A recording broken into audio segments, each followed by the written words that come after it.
Welcome, friends. OG Merpe here with you. We are getting ready to run some Pathfinder 2nd Edition tonight. It is going to be a little bit chaotic. The party has found themselves in the Great Below, which is my campaign's Underdark. It is a huge, vast, multi-continental underground cavern system, which, is technically a separate plane of existence entirely. They're in trouble. I mean, I'm not going to sugarcoat it. They are in for it. They're on the run. They've earned enough experience to level up, but have not yet gotten the long rest. So that's what they're striving for. Hopefully, we'll start. There are 7 players. This is not a particularly politically correct game. No offense is ever intended. Hopefully, none is taken. But these are just some guys having a good time. If you enjoy having a good time and cutting loose, then do that with us here. There's bad language and adult themes, so children, go away. All right, great, let's do it. Get up. All right, I'm live.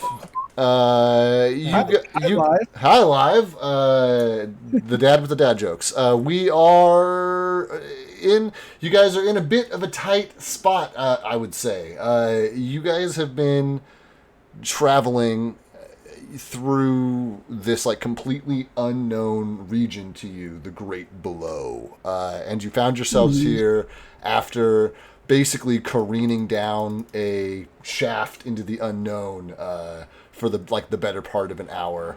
But okay, hold on, I gotta reload this thing because I'm getting a bunch of pop-ups I was not getting before.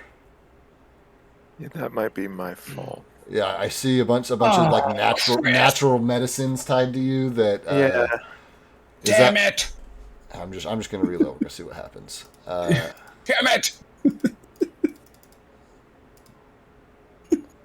May only be taken once, but you have selected a. Oh, I see. It's just it's like a feat thing, right? Like you have a feat. You've taken. Got you. Cool, sweet. Well, that'll fix itself when you fix the feat, so I'm not worried. There's nothing I can do to fix that, so I will continue. You guys crash landed in a drow fortress after being on the run from some drow, released a fuck ton of prisoners, made a shit ton of noise, attracted everything down here in the area. After you defeated the drow, you had a couple of minutes to figure out what you were going to do with these prisoners, whether you were going to make a stand here in this metal fortress where everything was currently on its way to, or try to make your way to anywhere else because that is not where everything is on its way to. Ultimately, you guys decided on the anywhere else choice, and I know Chris, you missed last week, so probably most notable is that choice got made via Legolas tobogganing down the side of this super steep stalagmite on these tiny buckler shields. Rowan is not a particularly athletic guy, and so it was like a bit of a challenge for him. So he ended up taking a bit of a tumble, got rescued, but we spent an hour in game sliding down this stalagmite as different things happened. People would pick up speed, and you guys would try to save somebody, and somebody else would fail a roll, and you'd have to backtrack to try to get a hold of them. But ultimately, you guys make your way to the base of this. You're able to evade some of these screeching, scaly, thorned monkey things that are feasting on the kobolds and the goblins and the gnomes that are toppling down, just straight up rolling off the edge of this because there's so many at the top. They were pushing each other down. With Galfast's kind of leadership, his ability to navigate and his proficiency for stealth, you guys kind of collectively moved as slowly as was safe, to kind of listen as you moved, circumvent a lot of these bad guys. You sent little guy up one of these stalagmites to look around, and he basically came down totally freaked out. He saw a lot of stuff that he did not want to see. But you guys have this map, and Galfast is this is a tent icon, probably a campsite, let's go there. So you guys get to the end of the stone forest where you have all these stalagmites behind you. It sounded like at some point you guys had been maybe followed by something. There were maybe like a call and answer or a strange like clicking or echoing, along with some stone scraping. And you guys got to this place that opened up that I was having a difficult time describing to you, but I'm going to do my best again. So as this thing opens up, the floor drops out in front of you, where there are different where it's largely a canyon, but coming up intermittently throughout are these these kind of tall, narrow spines of rock that drop off pretty sheer, 5, 10, 15 feet wide in different places, and then just drop into darkness. But there are these they're not roads, but they're these high points, these paths, and in some places they cross over each other, and you can scamper up and down. Way out on the edges, you can see there are like cave openings, where you could, in theory, run one of these ridges up, kind of climb the face of the inside of this wall that is this giant cave that you're in, and go through a hole there. But you guys are making your way towards this campsite because it's been going on 36 hours since you guys have had a rest. You've been through multiple combats. You've been on the run. You fought your way through a drow fortress. You cleared this cave. You guys are, in this vastly unknown territory. Low on. You guys are doing okay on hit points, but you're low on spell slots. And from a game perspective, you guys know you've got a level coming, and that in my campaign you have to take your long rest before we can apply it. But you guys have it all done, and I know that's where we're going. So let's start off with a good old fashioned dice roll, and you guys can just tell me real quick here how your characters feel about where you're at. Aaron, you get to start us off. How's Galfast feel about where the party finds themselves? On the whole, he is very positive. He's excited to be where he is. He's heard some naysaying, some uncertainty among the troops, but for him, this is a new place, a lot of opportunity. Not a lot of opportunity above ground for him, so this is a change in the positive direction. And he's meeting some cool things along the way, so kind of like a win-win for everybody. Cool. Love that. Pick your victim. Chris. You weren't here last week. It's optional for you. Yeah. This is, knowing what you know now. Oops, my bad. No, you're fine. So Roman's a little worried. Not a big fan of the dark. And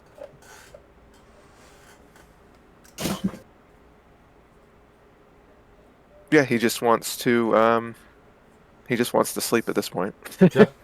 Yeah. Him and the rest of the party, I think. Choose your victim, Chris. Soto. Bastard. Trying to level up my character. Kaitar is scared. He does not like the dark. His adrenaline of the fight is starting to wane with him, and he's just starting to get the shakes. And he's not certain what the next thing brings. So, yeah. Cool. Your victim, sir.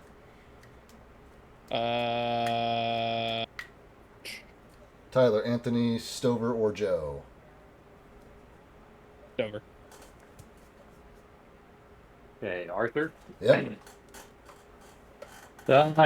He's tired. He's got a fair amount of you can tell there's a fair amount of gunpowder dust all over his face, and kind of on his clothes because he's been firing a lot. But at this point, he's unloaded because there's just so many giant creepy crawlies that would smash him in one hit. So he's just trying to hold it together. And I think rocks were used more than firearms last session. Yeah. So he's got several skipping stones, and he's just trying to stay quiet, and he's hoping for a spot to rest at some point. He's just gotta get a break sometime. If we fall off another stalactite, though, somebody's gonna have it coming. Love that. What was that, the second time? Second time we fell into the great depths? I mean, it's the... Yeah, it was the second time in a couple hours that you guys had like descended into something so far below you that you could not see the bottom. Yeah. So, and there was even a conversation I recall between Arthur and I want to say maybe Simone.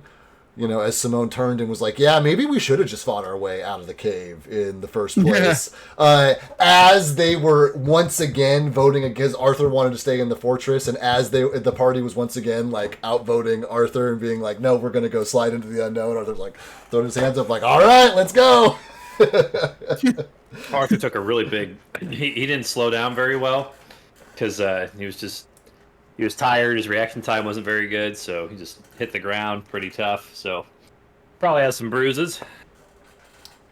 Yeah, probably so. You guys did take, second edition's equivalent of a short rest, recovered some hit points. So pick your victim. Anthony. Simone can't really think right now. He is just so exhausted from the entire journey, and like after the whole clicking thing, he is so on point, like, on alert, or just being used to being so on alert that like everything, he's like almost like, a meth head where he just thinks everything's around him, Yeah. And he just doesn't have like time to think. It's like survival mode. Yeah. You know what I mean? Yeah. And like he just needs like a good night's some sort of rest in order to be able to start thinking correctly.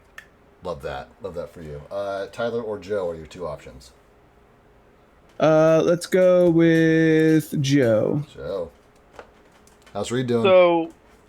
So we left Drow on the surface to fight Drow. Scarier Drow with bigger weapons. So Reed wasn't like super thrilled about that, because it would have been the same up top potentially.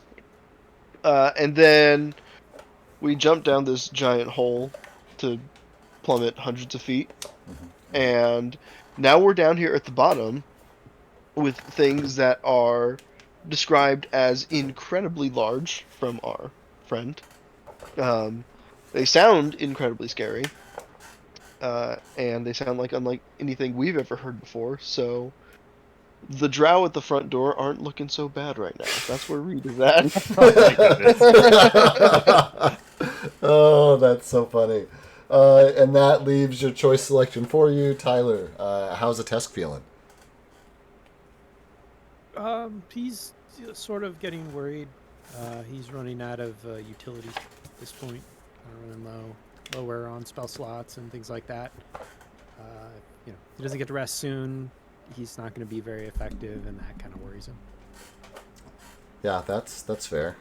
Which is interesting because he's been pretty focused on like, oh, I'd love a chance to check out these magic items that I've been carrying around with me. But it sounds like now his interest, like, he's also kind of sliding into that survival space where he's like not worried about the toys he's got. He's just trying to like take care of himself. Yeah, we don't really have a way out, or we have kind of a path forward, but no exact timeline on when we're going to get out of here or a chance to recover. So he's probably getting a little worried right now. Yeah, starting to be concerned. Yeah, absolutely. And with that, I think that's a perfect segue into, this party that has been just trudging forward, almost through sheer force of will, with the occasional panicked bit of magic. There have been instances where the party is separated because instinct kicks in and certain members just start going in the opposite direction of the trouble. You guys are here in this space where I've described this as it's pretty easy to get cover from any point from like one side or the other with the way that these ridges work, but it's all pretty like open topped, and depending on how far away something is, like it's harder and harder to get cover from something like that. But the good news is that you guys also have pretty good visibility, looking around.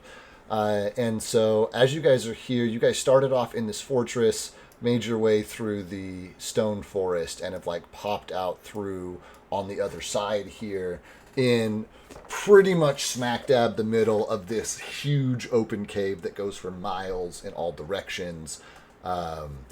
You've caught glimpses of the black, glass, smooth, still waters of whatever this large body is through, peeking between a couple of these peaks.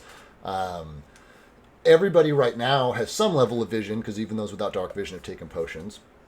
Everybody's tired, and we're getting to the end of this. You guys know you still have, based on Galfast's last estimation, a couple of hours of traveling along this unfamiliar terrain. And even those of you who can see, you can see 60 feet ahead of you. You can see 100 feet ahead of you. You can't see, super far into this dark. Like, it still ultimately ends up just in darkness all around you. As you guys find yourself here, following Galfast's, lead, because at last check, you guys were, you guys had taken this rest, and he had used one of his feats to kind of collectively help you guys give you like a stealth mechanic together.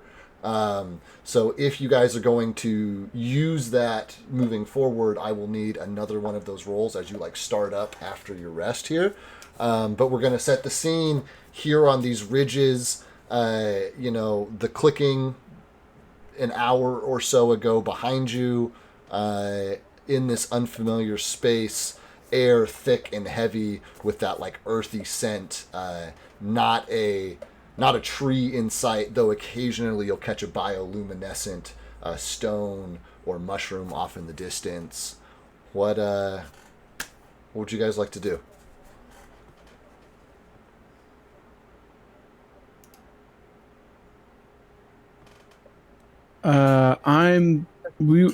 I thought we were looking specifically for someone to, like, I thought we found a spot that was like, we think it can provide as much coverage in this land that is basically just, like peaks and like some jutting rocks and stuff, but it like keeps us at least partially covered in one area and maybe kind of open in the other. But I thought we found that kind of area, right? So you guys had taken a short rest. You guys had spent 10, 20, half an hour regaining your focus spells, using those healing actions on each other, like regaining hit points on that short term.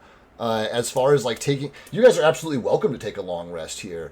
But this is... We're not the camp. I'm about to say, you guys are not at the camp icon that you are marching for. And that camp icon, which is still a complete unknown. You guys have no idea what is out there other than on this map. It is obviously supposed to be a camp. That is still a few hours journey away. You're on the right track. You're going in the correct direction. Galfast has this map. He is oriented down here. But you guys are traveling, and this is kind of that terrain that I'm talking about. So like I said, you can, at any point in this terrain, like for example, if you're up on this ridge here, you can go on the inside of this bowl and be pretty protected from the outside, but somebody who might be farther up on the outside here or here would be able to like look down into that bowl, see you guys. It's like these deep valleys, forget about it. You guys can't even see the bottom of that. Like pretend they're not there, you know what I mean? And so like you guys are absolutely welcome to stop and camp here. But there's pretty fair visibility all around from this point. No, okay. So this is after the short rest then. We are picking up right after the short rest. Okay. I'm just making sure. Yeah. After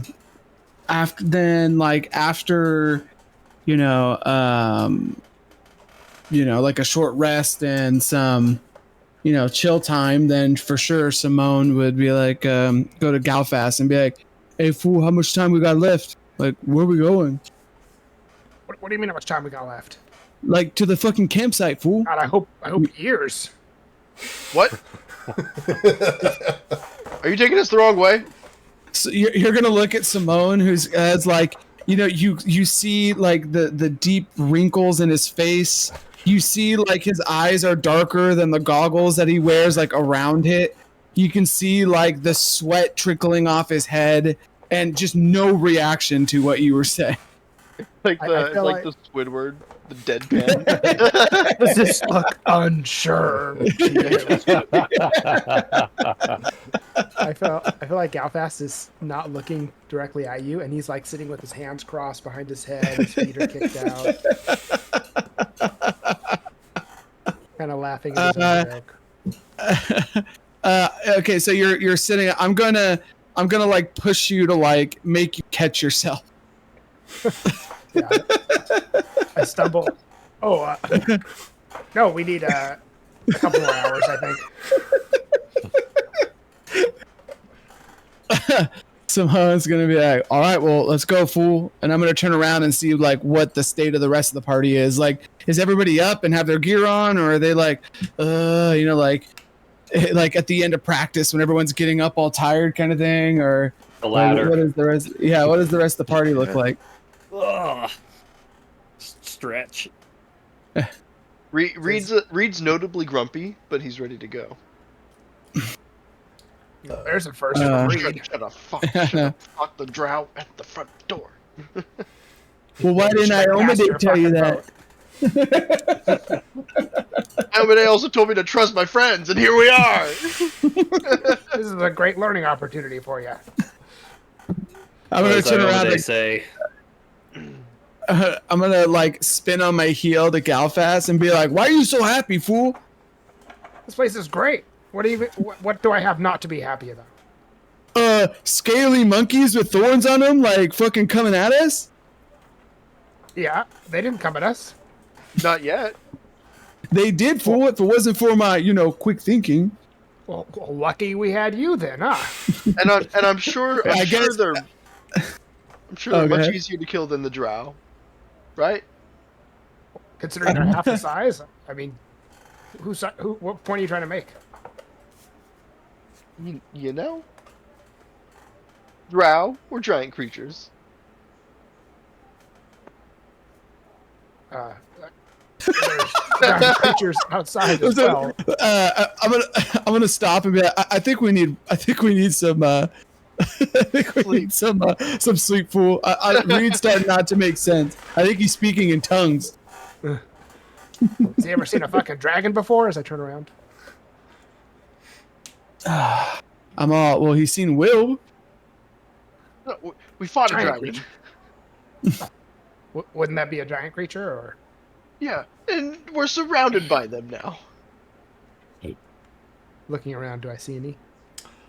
You don't, but cutting through this moment, you guys do hear in the direction that you came from, quite a distance away, the shrill scream of a small humanoid of some sort, in some kind of terrible agony. So I'll be doing the Pulp Fiction, when he like points around the room, or whenever she's like there's nothing around. Yeah, that's what sounds like a small human. Let's go. Nothing big here. Great. I'm a small human. We could. I'm only like 5'8". And so I'm gonna be like, "Well, where do we go, fool? Lead the way." Yeah. Pull out the old map. Does it look like he has any idea what he knows? Does it look like he knows what he's doing, or are we just watching him? Let me say this. I did not want to give Galfast even an opportunity for a survival check back in the Stone Forest, because everybody kept asking me what they saw, and it's like, no. The issue is not the dark, you guys. The issue is the huge pillars of stone you can't see through, right? Right. But he rolled like a 35 or like a 36 or something crazy. And so, yeah, Galfast's like dwarf nature has kicked in, and he's just like intuiting the correct direction to go based on like other landmarks that he's seen on this map. Yeah. So we start. I'm gonna like bend down to the ground. I'm gonna like lick my finger, put it in the dirt, do one of these. I'm gonna taste it. I'm gonna smell. Oh, shut up. I'm gonna smell, and then. And Banjo's sniffing with you. You guys are like sniffing together. Yeah. We kind of like bump into each other in like a little Disney scene. I love that. Lead off in the correct direction. Are you guys moving stealthily? Yeah, I would offer for we can all roll our stealth, and then David would take the lowest modifier.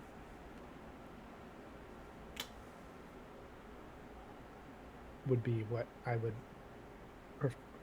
would suggest. So does everybody roll and you add the lowest modifier to the highest die, or does just the lowest modifier roll? What's it called again?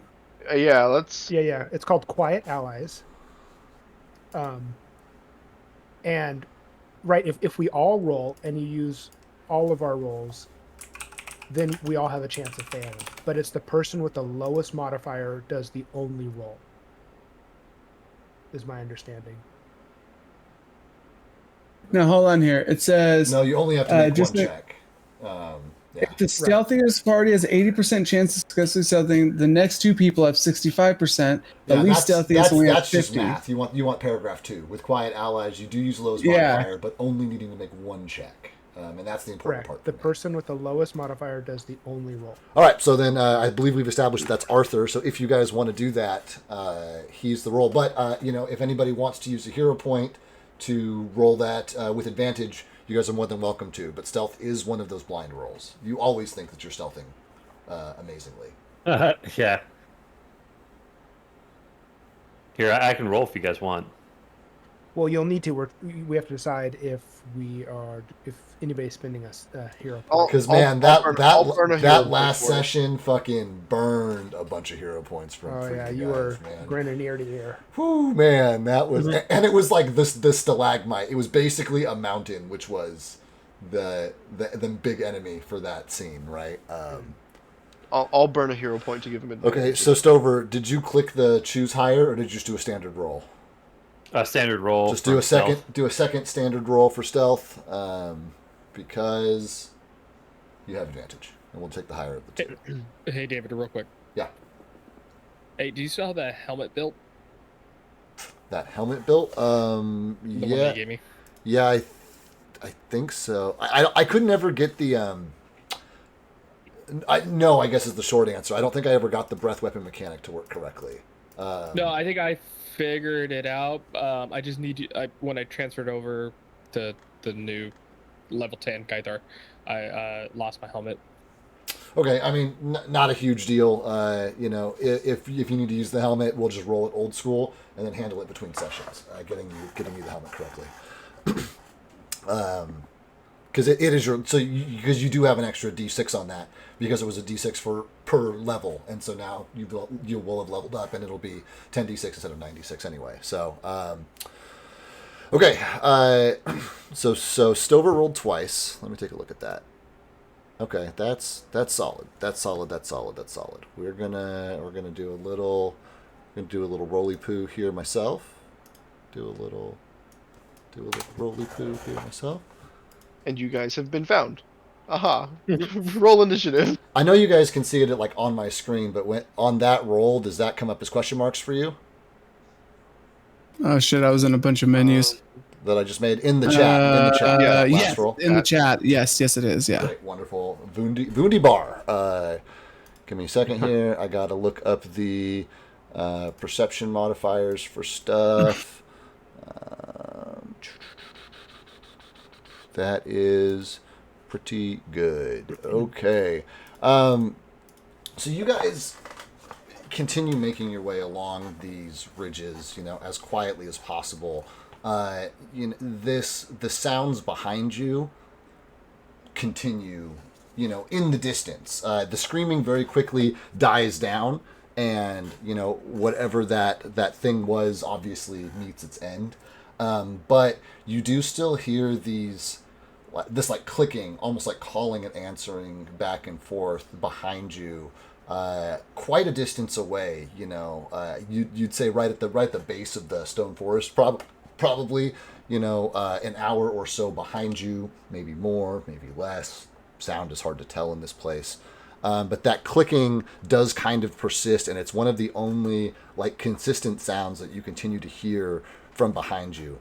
As you make your way through this space, occasionally there is almost like the sound of something with a like very deep yawning from miles away, or there's a tremble which will pass through under your feet.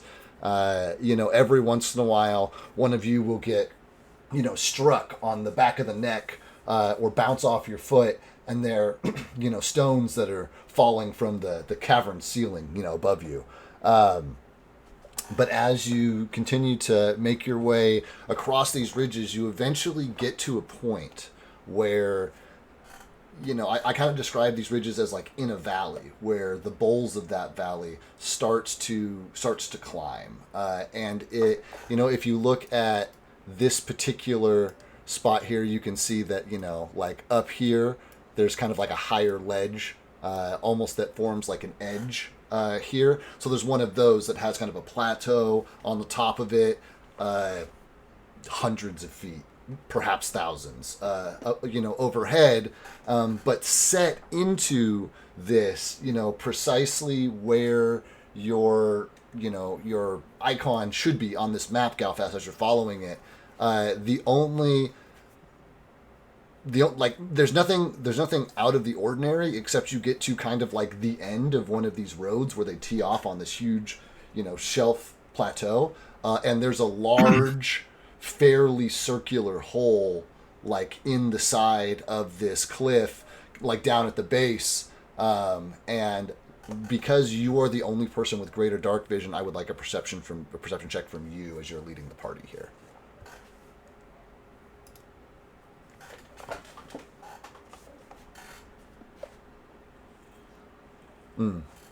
Love that. And you're able to see that flanking either side of this hole are two drow hunters. Okay, and then with my knowledge of the map, that's just in a nondescript area. So let me go back to... I have the map up. You have the map up. So on that map, if you look, there's a... golly, what do I want to describe that as? Give me a second.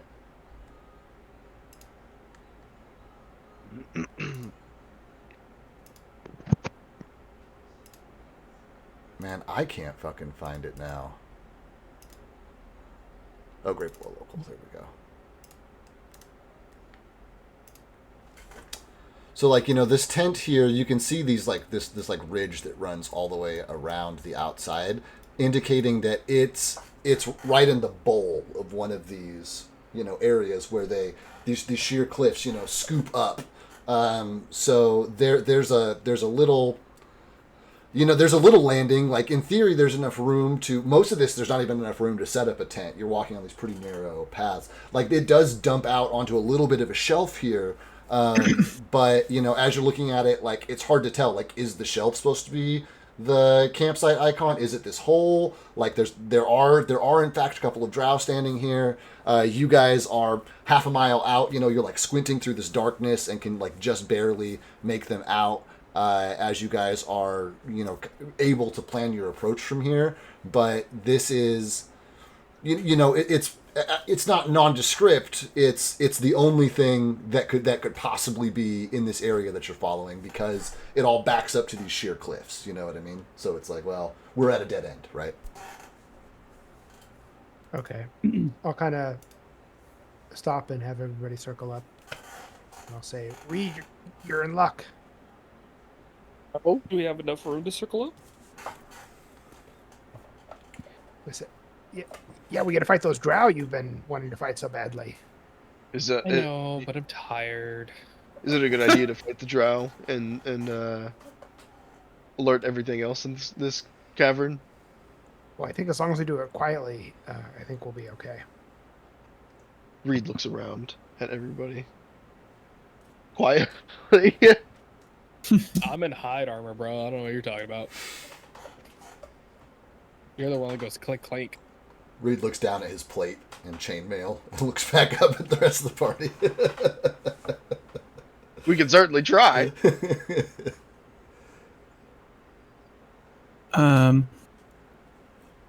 What's the other option?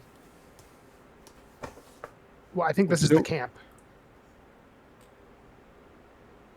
Oh, we're here at the camp? Kind of hold up the map and place my finger along where we walked and kind of point to where we are. Ooh.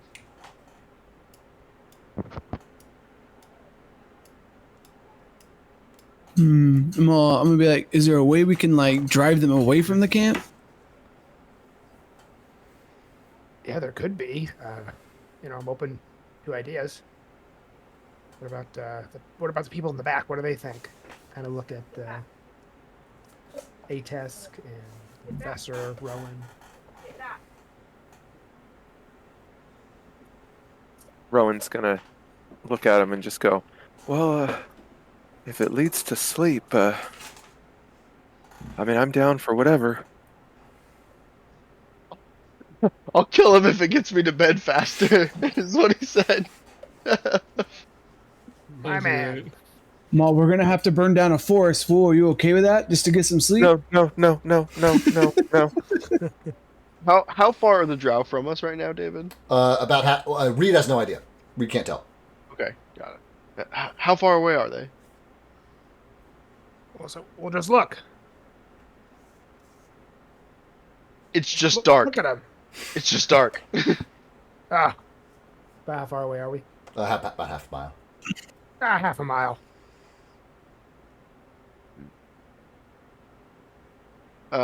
What's in between? What's in between here and there? More slime? There's a small town. Looks like there's a tavern. It's rocks. It's rocks.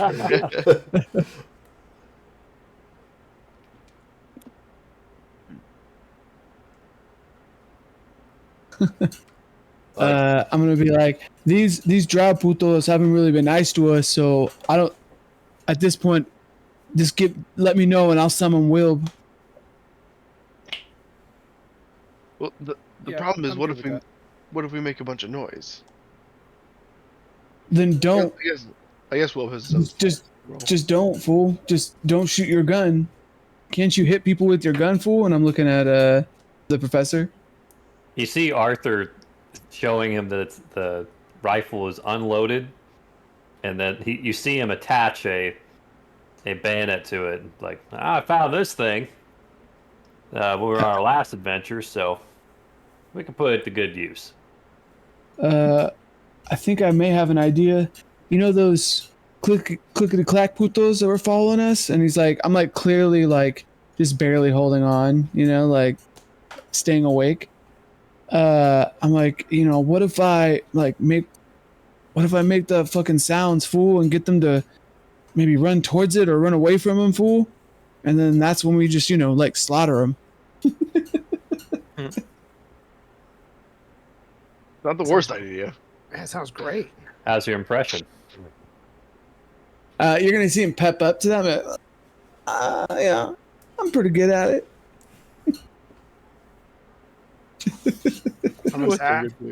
I don't know. I don't know how good you are. I don't know if we should risk it. I mean, it fooled the monkeys, fool. I mean, you saw that, right? Like the monkeys fucking, the hell it went after that sound. You have to shoot fast. Simone says, having no idea that it worked because he immediately ran after he cast the spell. He's just blustering at this point. 100% bad faith. 100%. In your experience, are drows dumber than or as dumb as monkeys? I've had as much experience with them as you, fool, and they seem as ruthless as those monkeys. So it's either we either do we need some sort of trickery, fool. We need some way to draw them out of there, and I think either two things: Mr. Clickety Clacks, or B, someone acts like they're wounded and they come to finish off that whoever that and then that's when we get them. We all take a look at Rowan. Huh? I forget. Do you speak their? Does anyone speak their language? Oh, fuck. It's Draconic, right? Is it Draconic? Yeah. The kobolds speak Draconic. Yeah. What are the drows speak? We kind of, the people who speak Elvish are the closest ones who understand this language, but I don't believe that anybody has it in their languages. So I've been giving you guys I've been lowering the DCs for them and giving you just straight intelligence checks whenever they talk for a loose interpretation. Well, mainly we've been using the kobolds as our, our go through. That's Our, true. That's true. So. Yeah, one of them pointed to a spot on the map and said home to Galfast earlier. I'm gonna be like, these drow aren't gonna be fucking. Ugh. I'm gonna go like this. I'm gonna rub my eyes, shake my head, and I'm gonna be like, these drow are gonna fucking. They're not gonna. Oh god, worst headache right now. These drow aren't gonna talk. Yeah. Oh, A-test. You have that water spell? Manifest the water. I do. Is it a cantrip? It's a cantrip. I can use as much as I want. I'm gonna pull my goggles down and be like, A-test, hit me, fool. I hit him with water in the face. Just out of his canteen, though. No spell. Yeah. It's not refreshing at all. It's warm. Is that yellow? That's still water. Gotta go. You gotta go. Did you throw piss on me, fool? Here, I'll clean it off, and I hit him with the fresh water. That guy stinks. Water's a precious resource. I'm gonna look over to Reed and be like, "Trust your friends, huh, fool? Well, what happens when they throw piss in your face?" Sentences I don't think we're going to be. I don't think that one's in here. Looking through my text, I don't. Nothing about that in here. How can you even see through your text, fool? It's so dark in here. I took a potion. For greater How long's the potion last for? 24 It's hours. been hours. Has it been more than 24 hours? It has not been Since 24 we've been- hours. No. since we've been down Basically, mechanically, you guys are going to lose the effects of that at the end of your long rest. Whenever you take that.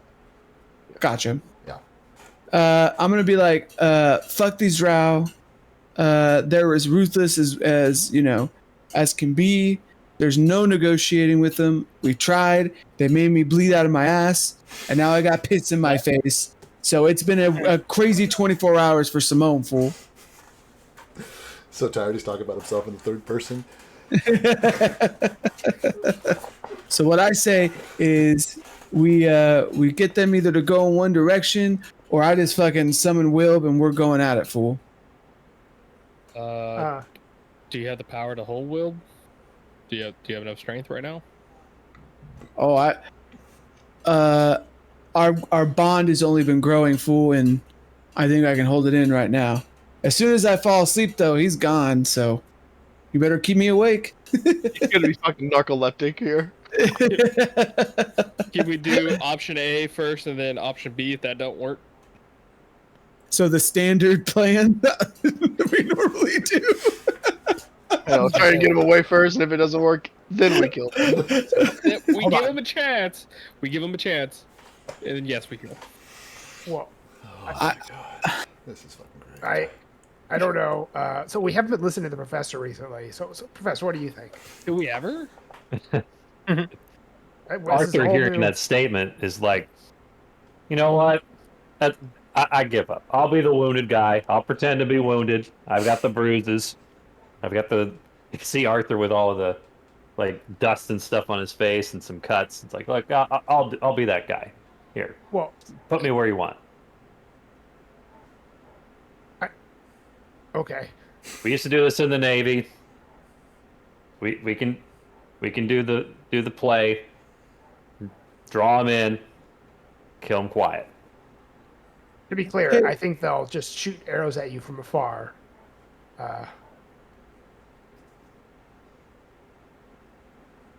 What do they call you if you're a part of the Navy, fool, and you're on a vessel? Sailor. Ah. What don't you have a boat, Simone? What do you call your sailors? Employees, fool. Employees? Way to church it up. Yeah, they're paid by the hour. We're paid salary. Mm-hmm. Oh, That's the main difference. They get salary over there. Well, your employees. No, salary's bad. You're on the boat more.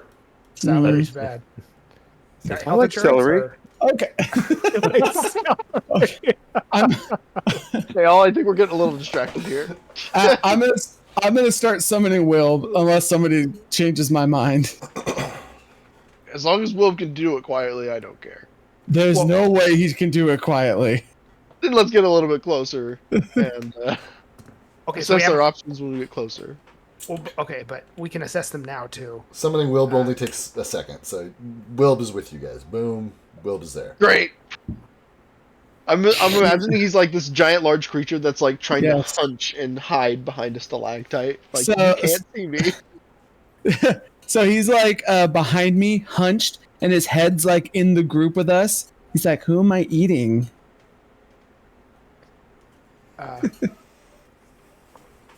Well, Will, what do you think? So,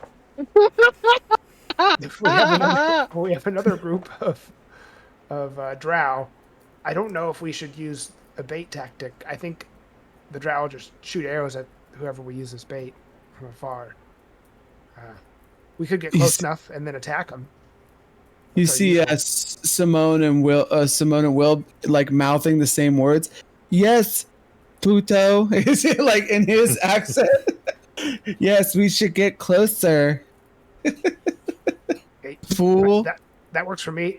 I gotta take a piss though, so give me, and Galfast is gonna step off to the side for a second. There's a rock over there. Oh, hold on. You need to put it in Ates's canteen, fool. he's collecting that shit. Collects it. You gotta throw it at somebody. It's like your pocket sand, but you use a piss jug. Piss canteen. It's like Band of Brothers with Nyx. I'm trying to remember who's the piss superhero in Rick and Morty. What's his fucking name? Pissmaster. Pissmaster. It's me, Pissmaster. Oh man, that's fucking funny. And then Jerry beats the shit out of him for. How dare you talk to my daughter like that? Can't hold it. It's gonna take him. Yeah. Sure. For a minute until he starts crying. Okay, so then I guess I will then roll a will roll a separate stealth check. Cool. And we will try to get closer with whoever's going up with me. I'm assuming everyone's going up though, right? I'm gonna turn around and be like, "Hey, we're not the only fools going up there, right?" And I look at the rest of the party. Arthur's going with them. We got you. Okay. I guess then we would just take our group stealth check then. Yeah, I guess the question would be: Is everyone? Because if even one person is not approaching, technically it's a different group, right? So is everybody gonna approach together? And how far are you guys gonna get? Yeah. It's like, when are you gonna stop, kind of thing. Just gonna walk up to the. Is there any concealment? Less as you get closer. I stopped you guys a half mile out because that is the safe distance where you have solid concealment. From here to there, it's going to be spotty.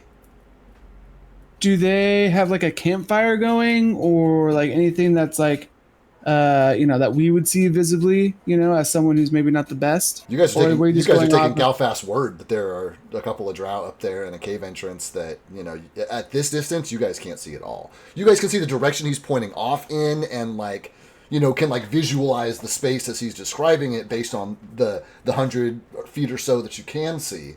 It's not like you're going to be going in totally blind, but you guys are going to have to get within, 150 feet or so to like have a shot at being able to see these guys yourselves very well, even with your dark vision. Gotcha. Okay, then I would get up as close as I can then see them with my well, I guess Wilb has dark vision, so as I can see through dark vision with Wilb. Right, and that's totally fair. You can share that with him. Greater dark vision has an advantage over dark vision, and they're like the true natives down here. So that's why Galfast is doing so well. But dark vision is not, even lesser dark vision is not to or standard dark vision is not nothing to sneeze at, right? Like it's still extremely useful. Otherwise, you'd literally be stumbling around in the dark. Cool. So then, is anybody holding back, or is everybody going to approach to within about the 150-foot mark? Yeah. I don't think anyone's holding back. Are you guys? You had talked about like popping a spell. Like, is anybody going to like ready anything? Do you guys? do you guys have any actions that you want to have kind of on the cusp, or are you guys just kind of marching forward? I guess the question is we don't have our spells, even though we leveled, and normally when you level, you get all your spells back, right? You guys are until you hit the long rest, right? You don't have the slots yet. I just didn't want to have to pause the game to have people level up their characters, But you gotta hit the long rest. You gotta earn it. Yeah, gotcha. Then I have nothing to prepare besides having Willbout already. I'm gonna have Devoted Guardian. It's like an action ready, so I can give like a +2 AC bonus to whoever's next to me. Okay, great. Is there somebody you're trying to stick close to specifically? Probably Tyler. Cool, got it. So you're gonna stay in the back? I'm also not the sneakiest guy, so you may not want me up front either. It sounds like we're not using stealth, really. Oh, because we're getting close enough to where we can, cast our spells essentially. Oh, yeah, then we should be moderately quiet. I think if we make too much noise, the same issue we'll run into with the monsters will happen here. Right, we don't know what's between us and them right now, anyway. Well, are we within 150 feet now, David? Before we started moving, I wanted to ask. Gotcha. So we are officially moving forward into spell range. Yes. Yes. Yes. Yes. And you're allowing us, you said, to hold an action for something, right? I would love for you to tell me what those are now, if you have one. Got yes. it. If I see one of the drow reacting to us, like drawing a bow or anything, if I see them take an aggressive action, I would like to stop where I am and start shooting. You got it. What does Nolan say? He says, "Gah." He says, "I rolled on my back today." He says, "I just spit up all over my dad."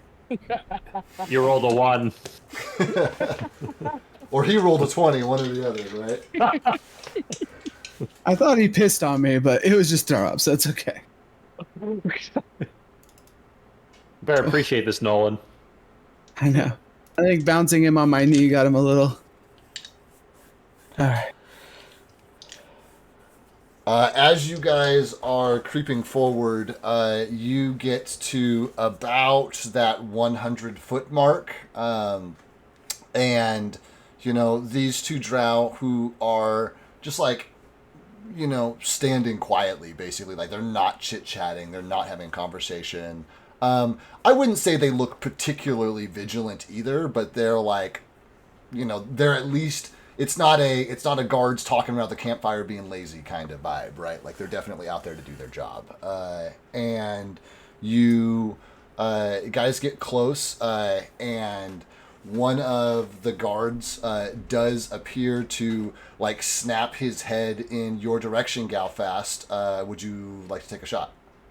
Not an aggressive action. He's just looking. No, I'd be looking for an aggressive action. Okay. This guy snaps, turns, looks at you, says something under his breath to the other individual, who starts to move into the cave. No shots are being taken. Nothing's happening. Does anybody want to take an action?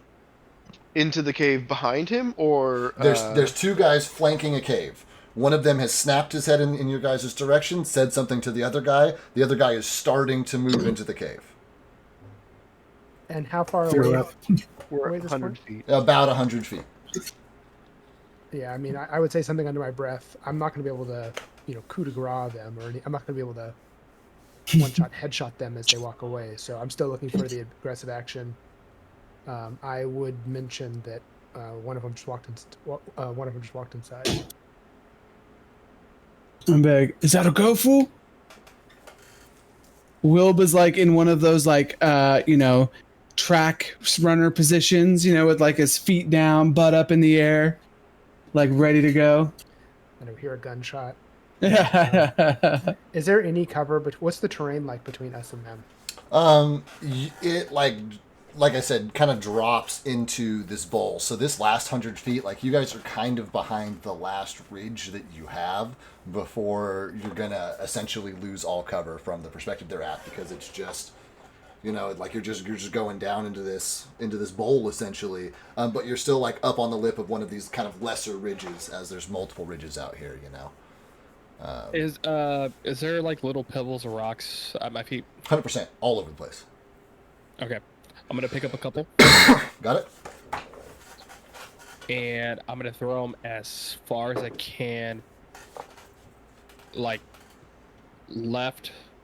centered left behind them, like at a far, like on the other side of the cave from where you guys are. That like I'm not trying to throw it at the camp. I'll try to just distract them with that throw behind them to the left. Do I see that, by the way? Like making noise behind them. That absolutely Yes. will. I'm going to have him roll. I just want to make sure that I've got this this clear.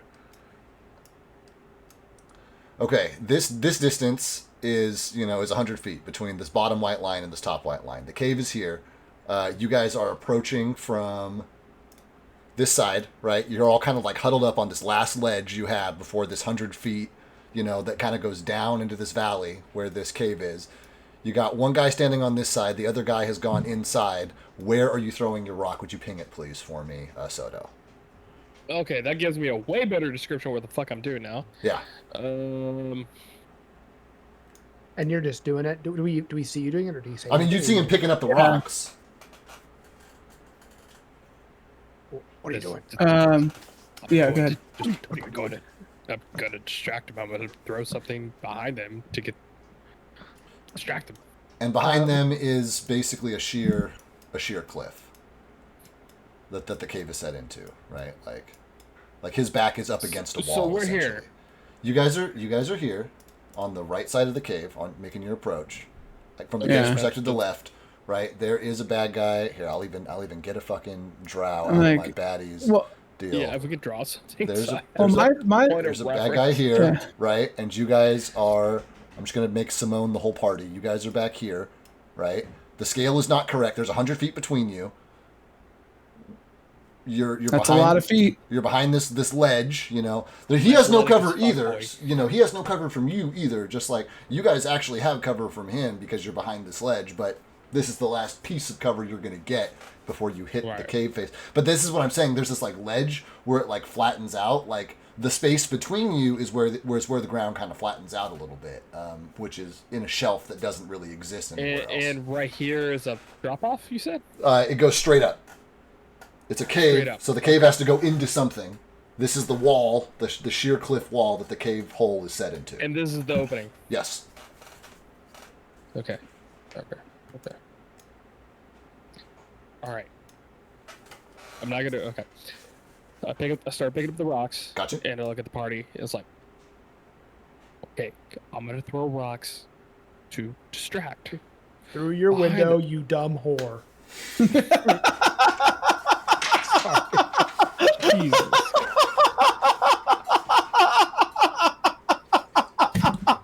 Even Arthur like turned his head on that one.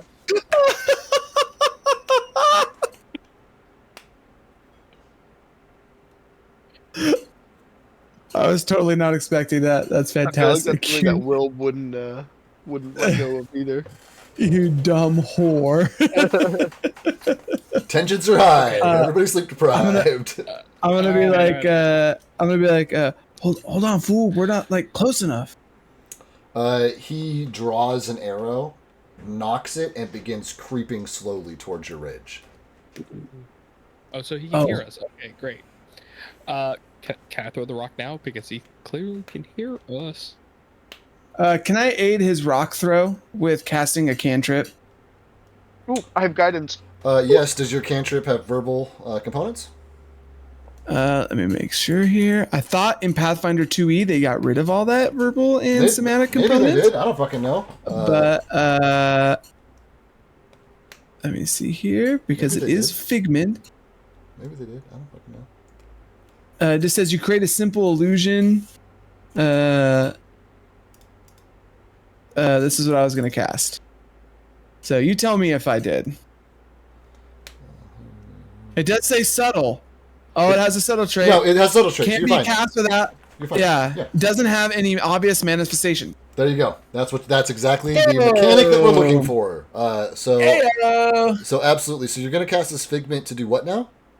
I'm going to aid him, and I want to make it sound like the little clicky noises that we heard earlier. So Kythar's going to throw a rock, and you're going to simultaneously make clicky noises. I'm gonna aid him in it with the clicky noises once it hits the, so I want it to hit, and then my clicky noises kind of go off, simulating what we heard earlier when we heard like the stone scraping. Then we heard the clicks. You know what I mean? Cool. Very, very clear. Yeah. You got that. Love it. Thank you. Kythar, you're tossing? Hold on. Joe said something. He said he can give me guidance. I have guidance, yeah. Okay. Is that also a subtle spell? Or do you have to yell out loud? I give you guidance. I don't think so, because it's a touch. Cast it for me, and let's see the. Yeah, just press the button. Let's take a look. It does not have the subtle trait. Okay. Then as far as I understand, you do need to say something in order to cast that spell. Then it doesn't have to be loud, but you do. There are words as a part of that process. So say the oaths. I'm gonna whisper in his. I'm gonna get real close and whisper in his ear and say, Kythar, the hair on the back of your neck stands up as Reed whispers in your ear. Okay, so go ahead and roll an athletics check for me, and you can add a +3 circumstance bonus to it. 2 from Figment, 1 from Guidance. And as always, you're welcome to use a hero point before I announce the result. I got all 3, so yeah. Just add 3.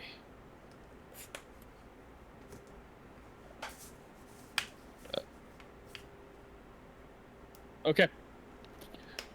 Athletics, right? Athletics, as you throw this thing. Plus 26. Where do you want it to land? Ideally, like where exactly would it land? How many feet away? Like, you tell me where it lands. Dude, I have a plus basic 23 to my fucking athletics. I'm just saying, Anthony. You have a 26. I know. To your hat here. You guys gave me a plus. Yeah, you guys gave me a +3. Yeah, 3 of that is from you guys. Yeah, but still. Kythar, where does this rock land? I wanted to land right like 5 feet past the opening of the cave and to bounce through the cave behind them. Like into the cave. Mm-hmm.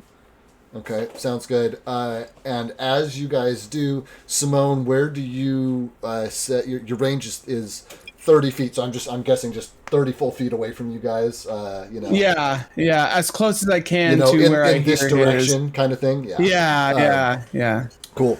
So as that happens, go ahead. It does create a diversion, so I can roll a deception check. If you want me to, it's up to you. I think that is appropriate in this instance, as you're trying to simulate something that you've heard once, and this individual has probably heard repeatedly and throughout their life. So yes. I will take that deception check, and they will roll deception against you. If successful, just so we're clear, we are hidden to their perception DC. Cool, love that. Okay, all right, making sure. I understand that the things against me, and I'm actually going to use a hero point to give me this advantage on that. Okay. Just so you're aware. Okay. If that's okay. Yeah, absolutely. Okay. Oh, looks like that was well worth it for you. I don't know if it works, but... So this rock sails past him, clack, clack, clack. Simone casts his spell, and you guys hear, kind of like off to the distance, a little bit behind you, but, off to your left, kind of more in line with the cave, these, like, clicking sounds combined with this, like, kind of like stone scraping. He does not wait. He does not look. He does not do anything. He turns around. He runs back inside the cave. You know what? Good, let him. That's what I say. It gives us better time to approach. I think I'm going to look over at the party and be like, I think I scared him, fool. And Kythar, You did a good job too. Kaitar's just with a shit-eating grin with a thumb up.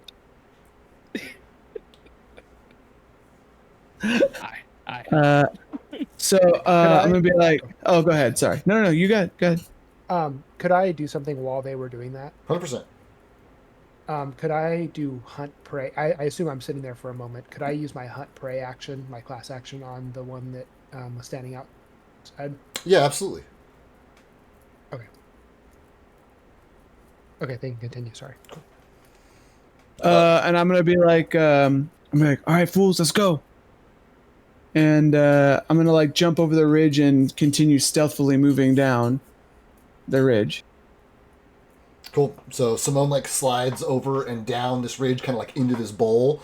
Hits both feet on more or less solid ground that doesn't have a significant slope to it for the first time in like 4 or 5 hours, and like feels his equilibrium kind of balance out as he does. All those like sore muscles in his like toes and his like the balls of his feet and his calves from like walking on all these like weird angles, all that like levels out. All he can think about is how sore and miserable he is. But he's standing, 80 feet from a cave entrance with nothing but flat ground between them.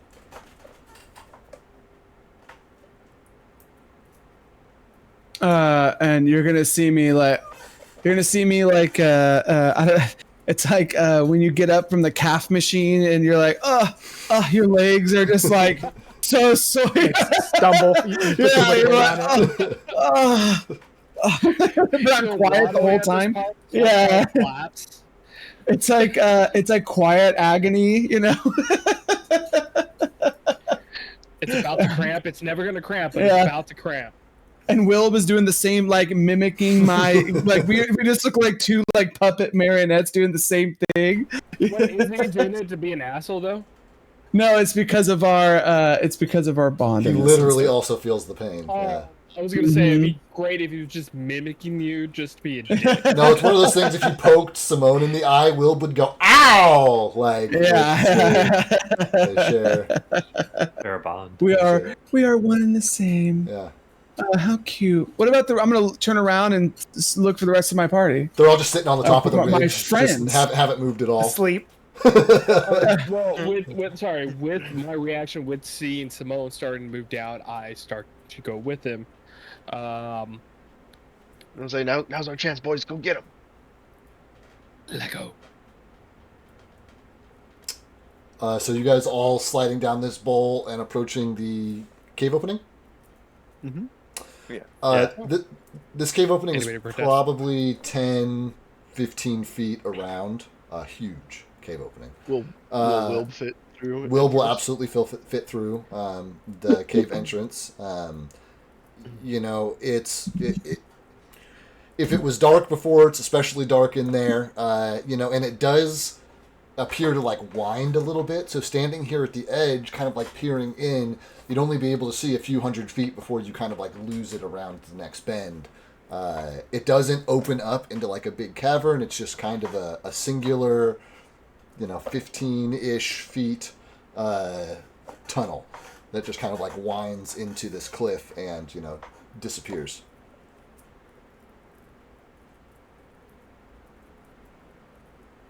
Yeah, go ahead. Could I attempt to look for his tracks? I had a moment to designate him as a hunted prey. You did have a moment to do that. That's correct. So I'd like to seek and track him. Okay, great. Do you have those? Here we go. Seek and track. I believe it's a survival check +2. Okay. I got a got you. bonus. Cool. Love that. Go ahead and make your survival check.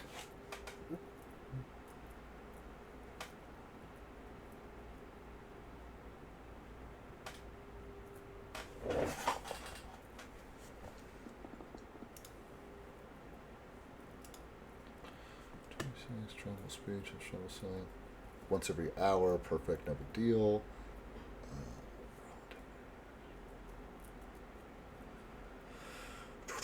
What level are you in survival, out of curiosity? Untrained, trained, expert. Yeah, cool, man. You're super fucking You're super fucking Gucci. So you are able to pick this thing's tracks up immediately, and he, like they disappear in and disappear around that first bend. Super fresh. And as a matter of fact, I will say that you can see that second pair of tracks as well, from the first guy who was out there also. Okay, looking more closely, do I see how many different boots do I see? Yeah, I will say that that stone does not lend itself very well to this, and neither does the lightweight nature of drow and elves. But I will say that from the scuff marks and gouges from pebbles and things being caught between their feet and different kind of wear and tear on this chamber, you can tell this is a frequently used chamber by multiple individuals. It's hard to tell how many are in there right now, but this is well used. People come and go from here often. Okay. Maybe I'll turn to Rowan and say, Rowan, I see you know plants and rocks better than I do. I see a few tracks here. Does anyone hear anything? Do you hear any noise in there? I don't hear anything. I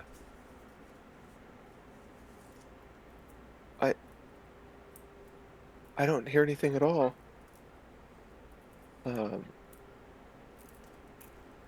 then is there any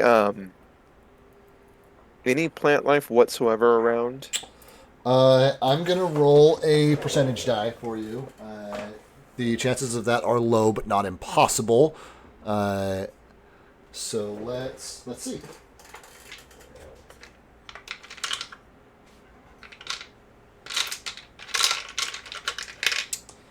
Okay, we're gonna say that I'd put it at a 20% chance that there's something growing, out here specifically.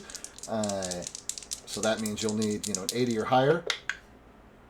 That's a 26 here. So it looks like as you, glance around, Rowan's heart just drops as he's seen glimpses of things that are alive, and he knows that there's life out there, but he's only ever seen it from a distance down in this place, and this cave opening appears to be no exception. Okay. He's just gonna turn to Galfast and just kind of look disheartened and just say, I don't know. I can't hear and I can't ask if what's down here. Does Bort do any cool stuff? Or is he just kind of like a buddy?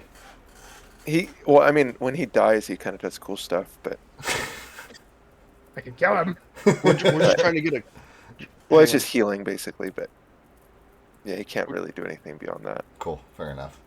I'm thinking he's like a mushroom dude, that's he's probably at home here, but fair enough.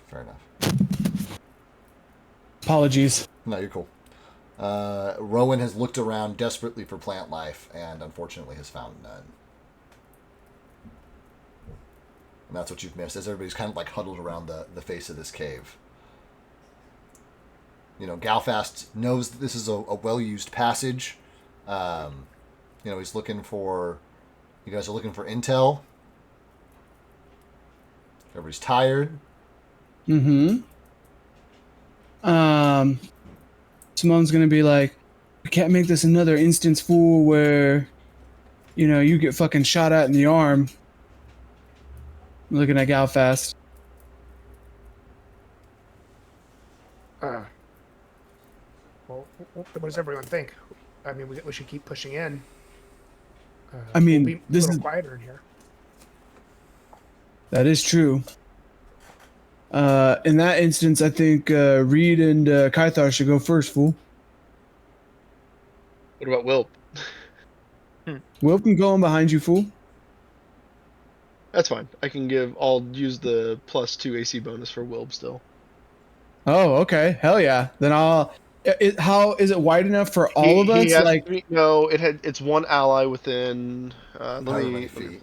But if you stand in no. What I meant what I meant, like the mouth of the cave, is it wide enough for like Reed and Kythar and Will to go through it? Not or just, shoulder like, to shoulder to shoulder. It'd have to, like Reed and Kythar could go through first. Will could go through behind them. 2 or 3 of you more could go in the next slot, but there's really only room for 2 of you shoulder to shoulder. Okay. 2 to 3. But because he's large, there's not enough room for all of you. I'm gonna be like, you remember, fool? These putos don't like bright lights. Like, can anyone make a really bright light? And I'm gonna look at Atesk. I can when I level up. I've always got fireball.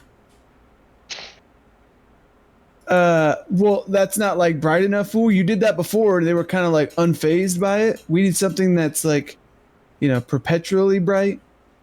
No, nothing like that. And I'm looking at Rowan. I'm like, Rowan, can you make light, fool? Can you make like bright lights? No.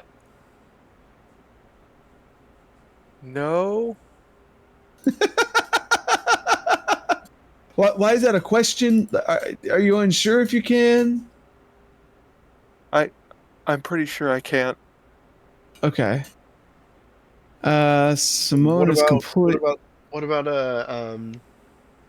the mask? Whenever you do your fire weapon, will it light up a cave? I mean, Or yeah, is it fool, but instant? I would imagine that's just like the fireball, though. We need something that's like Yeah. consistently bright, right? Because I was thinking we could like put that into the cave first and then go in, right? Flashbang him. Yeah, essentially, right? Arthur could do that, but it would just be really noisy. So I mean, Yeah. We're not doing that. yeah, he's not in for that either. Also, guys, I gotta go. Okay. All right, bud. Thanks for joining us. You're handing off to Chris, is that right? Hand off to Chris. Dave, I'll see you Friday morning. See you Friday. Cool. Bye, guys. Later. Bye. Before we go in, I'm gonna cast.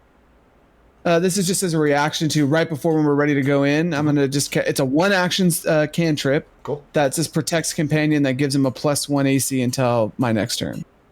Got you. Okay. Yeah, just as like a reaction for when combat starts, essentially. Perfect. Love that. Yeah. Cool. So, marching order, I guess. Wilbin Reed then.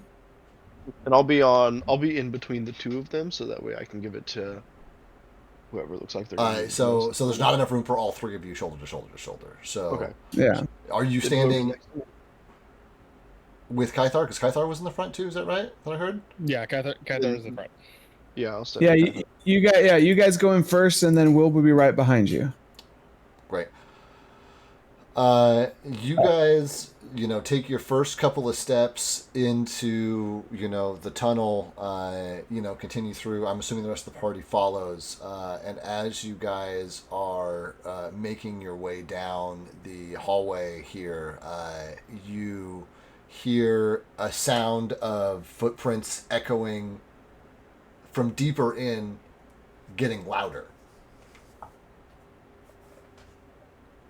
And there's only one entrance out, right? As far as you guys know. I mean, you guys only know of the entrance in behind you. Sorry, I meant like a cave going in, right? Like there's only like one path deeper into the cave, is what I mean. From here, absolutely, yeah. Okay. Okay, should we ambush him at the entry, or? You guys have already started. You guys are 20 feet into the cave. Okay. Can I do a perception check to see if there's like a similar fortification like in the first cave we were in that they could like shoot us from? I mean, you don't need to. You can see 360 degrees. You are in a tube essentially. Okay, so there's no. Yeah. Okay. It doesn't open up in the same way that the other one did. Okay. I will allow that perception check. Anyway. Then if that's the case, then I would be looking for like traps then. Cool. Love that. Yeah. If that's just a regular perception, then I'll do that. Cool. Roll.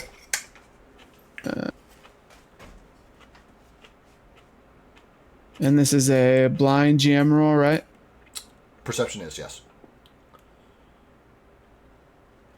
Cool. Love that. Any actions anybody else is taking as at least one pair of footfalls become obvious to all of you, growing louder. I'll knock an arrow. Great, hold up. I'm gonna do perception to see if there's any cover. I'm your cover, bro. I mean, there are. It's not like perfectly smooth walls, so up against the sides, you can get lesser cover if you kind of like tuck yourself in these like little ridges and places where, you know, there are like concave sections of this tunnel where like bits of it have kind of like fallen away, you know. But it's not like there are large boulders or anything down here. Like you can kind of tuck yourself up against a wall, but there's no.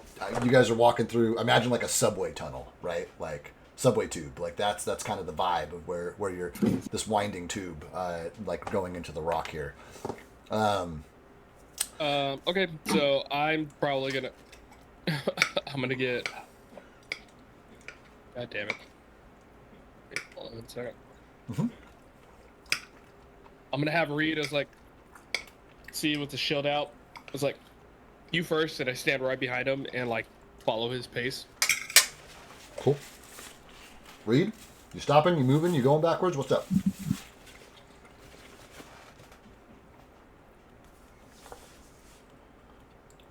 Reed? While we wait for him to respond, I'm gonna cast Rousing Splash as soon as Reed goes into combat. Cool. Well, that's in the same way that Anthony has his cantrip on reaction. Exactly. You're going to also do this. Great. Love that. Exactly. Yep.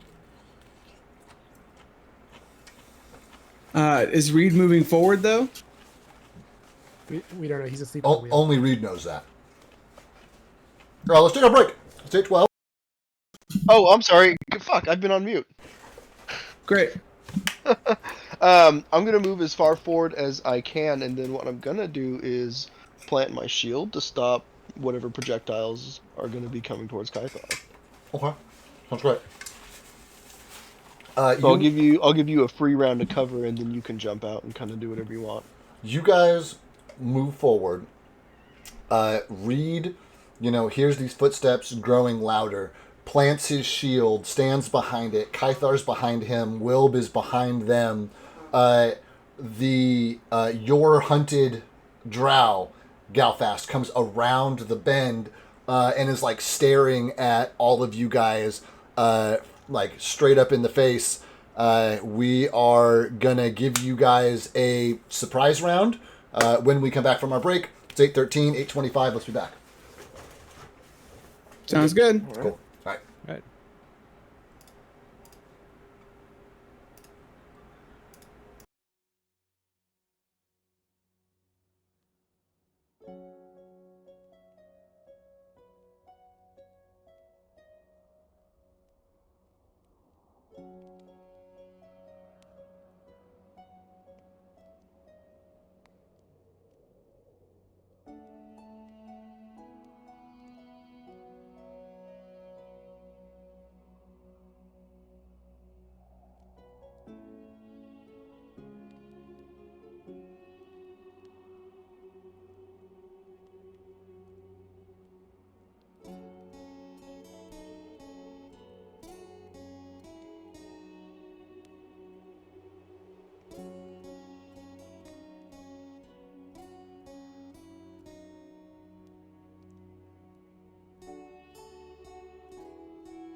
Boom.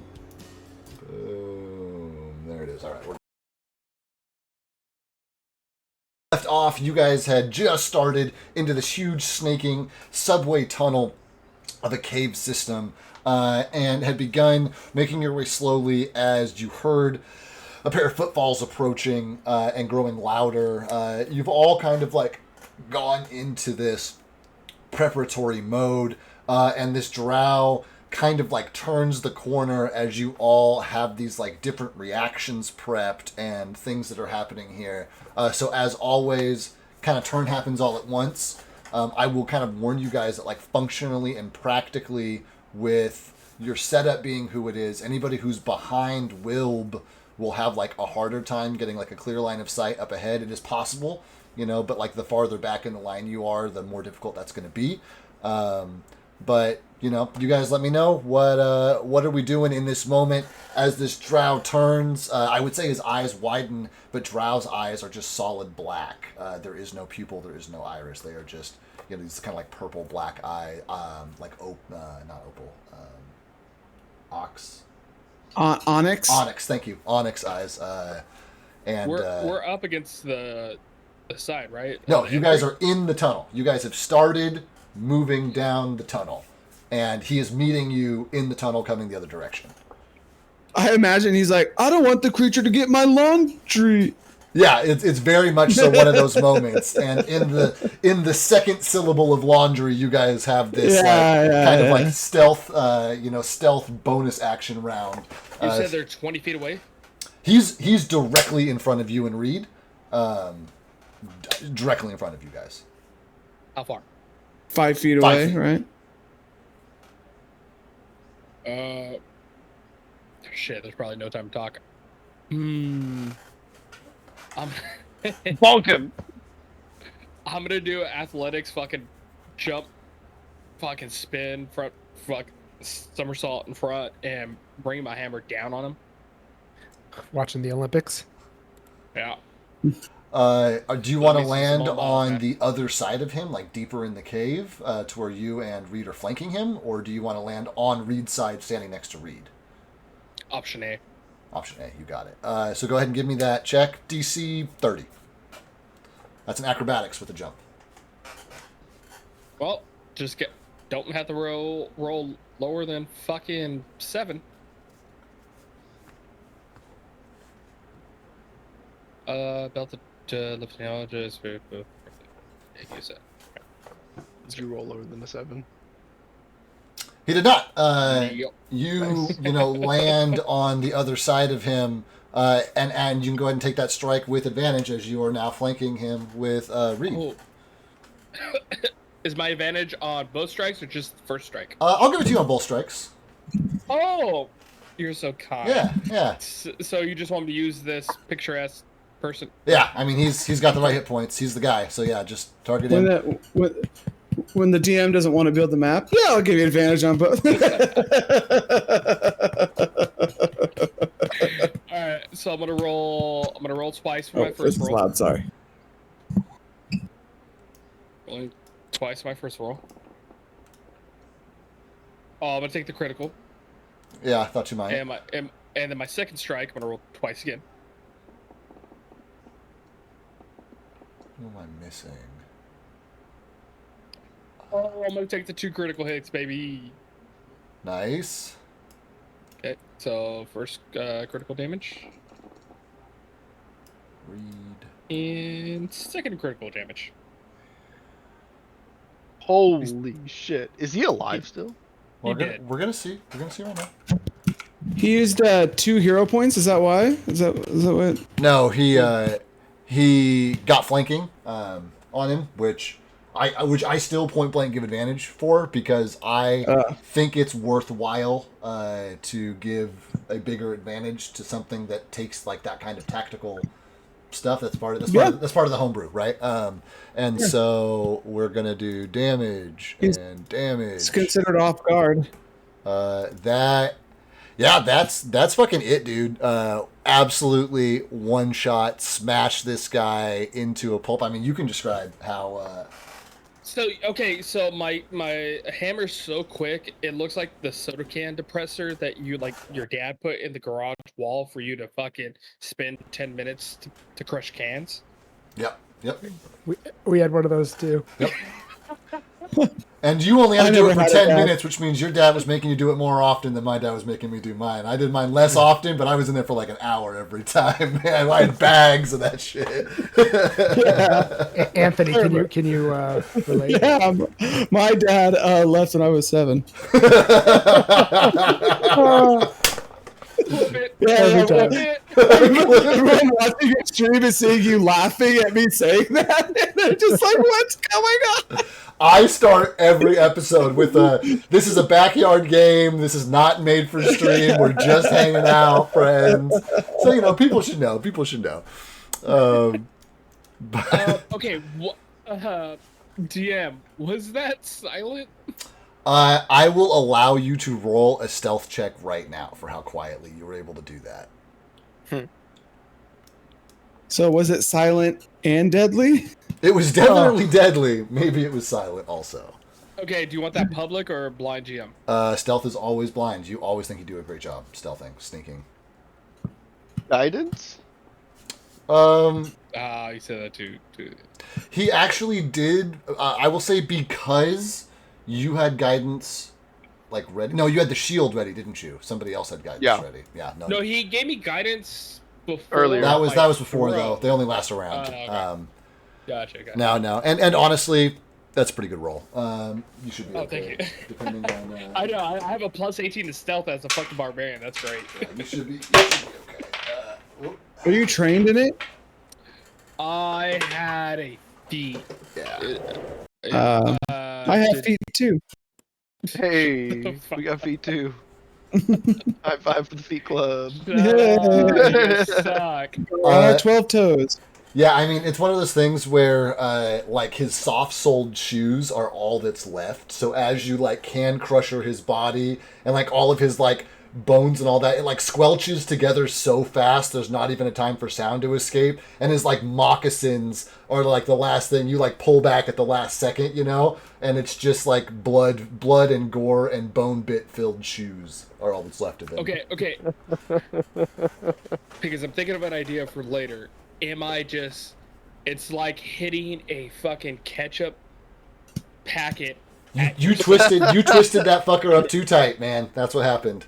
And it just blew. So there's no squirt? I mean, there's definitely a mess around the cave. He squirted. There's definitely a mess around the cave, for sure. Okay, was I... Do you want to be Am I the can... Do you want to be covered in blood? I kind of want to use it for intimidation. You are absolutely covered head to toe in fucking blood, my guy. Let's go. And gore, not Jesus just blood, Christ. And gore, right? If you want to, you got hands. If you want to pick up what's left of his entrails, you can do that. It's all cool. We're just all watching Kythar play in the gore of this guy that he just flattened. Yeah, I'm gonna lean over to Reed and say, "Are we the bad guys?" Does Iomade condone this fool? It was so bad. It was a what? It was a what? It's time to go to bed. He said it was in self-defense. Not gonna hold up in court. Stand your ground. We're in their house. Castle Doctor in their house. So we're in Florida. Got it. You guys hear a call come from farther. You guys hear a whispered call come from deeper in the cave. Shafa! Do you mind? Shafa Baka! Baka! And then footsteps, which begin growing louder. Yeah, I'm gonna nudge. Reposition. Get ready for another one. I'm gonna nudge Simone and say, Maybe throw a shoe down the hallway. I'm gonna throw his shoe down the hallway. Yes? You want me to do that? I'll grab his fucking intimidation check. Would that be? No. It'd probably freak him out, though. Don't do that. Okay. No. All right. The footsteps grow louder. Everybody to the side of the walls. Everybody fucking fan out. Fan out. I'm gonna pick up my shield and fan out, I guess. Then. Right or left side of the cavern. I'm gonna go right. Okay, I guess I'll go left. Okay. Yeah. Will was just gonna freeze in the middle. How big is this left to right again? Between 10 and 15 feet. Okay. I'll go to whatever side I have a clear shot. Second. Okay. That's probably your left side because it's a bow to the right. It's a dogwood right. So there's that. Let me get Wilb out because Wilb is up here between you guys. And anybody behind Wilb is going to have a little bit of a trouble. Simone had talked about being, him and Wilb are usually pretty close. So, probably. I was going to. I was about to say Simone's in one of the two spots behind Yes. Wilb. So I guess you and Galfast can fight out who's got the best. I'd be in the spot closest to Wilb. Right. whatever There that are is. 2 spots behind Wilb. So you're in one of them. Rowan and Galfast were both kind of vying for the second spot. Yeah, I would. Rowan would move more to the back, Yeah, so and then I don't got a have shot control ticket. over Okay, perfect. Give me just a moment. Right click. over. Configure ownership. Chris, owner. Save changes. You should now, my friend. Thank you for letting me know. These footsteps grow louder and louder. This guy turns the corner with his... Yeah, okay, thank you. Yeah, no problem. This guy turns the corner with his weapon drawn, moving very slowly.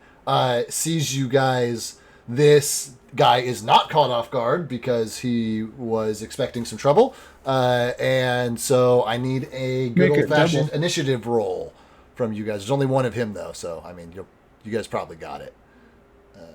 Can, Can I somersault in front? I was gonna say, how far away is he from me and Kaithar right now? He turns the corner and he's face to face with you guys. But because he was ready to take a strike too, it comes down to who's faster, and that's literally what initiative is for. Would you allow a athletics check if we're gonna be swinging at him, Like we're primed already? Well, like I want to use my or like initiative. we're jumping down at him, or whatever. Or I mean, you're not jumping down. He's coming around. How are you using your athletics to help you as he comes around the corner? I Swinging. am ready to spring on him Yeah. as I see him to fucking do the same thing as just jump over somersault to smash him down. All right, you two who are physically in combat range, I will allow you two to use your athletics check for your initiative. As initiative? As your initiative. Okay. Love it. There's once no you start active encounter. start the encounter, I'll, Yeah. Oh, thank you. I forgot I have to do that. Boom. The encounter is now started. Hi, Tyler. Bye, Tyler. I'm back. Hi, Tyler. Back again.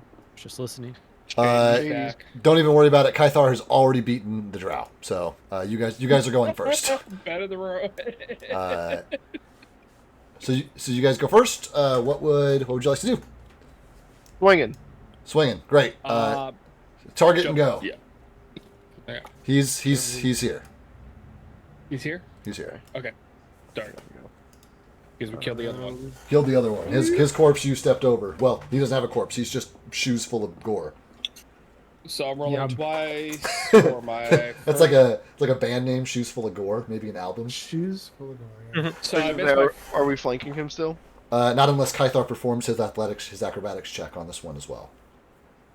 Fucking already rolled my attack. Well, that's unfortunate. Then you guys are just attacking him. So just standard attacks. It's still a hit. Miss on the One first hit. one hit. Great. So go ahead and roll your damage on that. Read. Oh, critical. Let's go, Reed. We're going to damage for Reed. We're going to damage for Kaithar. Perfect. Not feeling great. Second strike. Second strike. Yeah, I'm gonna do my second strike too.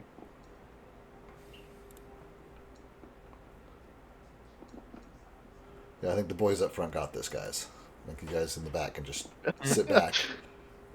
This guy walks up and just bam, bam, bam, bam, bam, bam, bam. Unfortunately, these sounds, though you guys are able to finish him off immediately and turn him into just a fine red mist, that is not something that you're able to do quietly, right? Like at this point, this is full-blown combat. Like you guys are springing on him. It's not one hit with a magic hammer. It's everything you guys got hitting as much and as fast as you fucking can. Joseph. I just want him to remember our freshman football picture that's on our fucking yearbook. Oh, were you guys kissing? Yeah, that's the one. Yep. We were kissing the quarterback at the same time as we fucked him up. Wait, what? All right, moving on. No, I'm keeping you guys here. We're staying grounded. You guys are now standing in front of a second eviscerated corpse with more subway tube ahead of you. You got two corpses in like 10 feet of each other right now, or what's left of them. Drag him away. You pull his legs. They separate from the top half because he's just been cut so much. So I grab a bucket. Does Kythar carry a bucket with him? That's great. For this exact occasion. I'm gonna ask the group. It's like, should we drag the bodies away? He whispers after. Boom! Clang! Smash! Slash! Slash! Bang! Should we move the bodies away? I'd be like, Puto, are you deaf?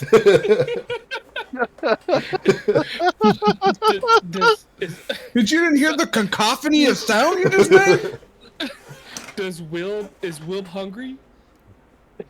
It's like, he's like, I like my meals with bones in them still, honey, and you just shattered every single one in these two. It's a tenderloin. We tended it. It's like eating a gusher.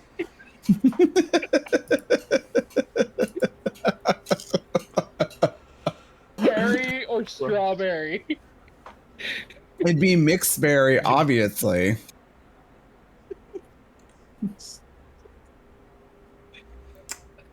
That's gross. And he goes, let's keep going. Like, let's, you guys are doing a good job. Okay. I'm I'm still covered in fucking just twice as much everything. I'm gonna point Reed. I'm gonna Reed. Do you want to go ahead? I'll be behind you. Sure. We'll just keep doing the same thing we've been doing then. All right, fuck it. Let's go. Reed. You hear like a crunch right behind the back of your head, like the sound of small bones breaking, and then like a slurping sound, and you feel a little guy's tongue on the back of your neck. Oh. He's like found a finger that's gone astray, and he's like chowing down on that shit. Why don't you take a leg to go, dude? Huh? Good. He eats dead things. Oh, I thought he was like a vulture, not a fucking just after dead things. Just. I mean, we've only seen him eat dead things. Technically, I guess we don't know. And Iomede's totally cool with it. Listen, man. I saved him. What do you want me to do? Kill him. That's what I want you to do. I want you to say, "Here you go, Drow." Wait, this is the conversation. This is out loud. Right? This is happening in the tunnel as you guys are making your way forward. What the fuck? Yeah, I mean, honestly, honestly, seeing Kythar turn that drow into just a pair of boots was pretty disturbing. But seeing little guy eat the remains of it is honestly more disturbing than seeing that. Hey, have you ever eaten meat before? Have I ever eaten meat before? Yeah. Yeah. I've eaten meat from an animal, not one from a. Didn't you just say before that drows were basically animals? I did not say that, fool. Guys, we can have this philosophical. I can't even say the word because I don't know it because I never read a book. Yeah, philosophical. Stop. Bad guys down there. No need to fight. Fuck. No. Reed. I got it. Reed by the fucking. I'm just pulling Reed in front of me. Shield. Go. Kythar, your term of philosophical. We can fill a soft icicle later, guys. Fill a soft icicle. That's a good one. Thank you.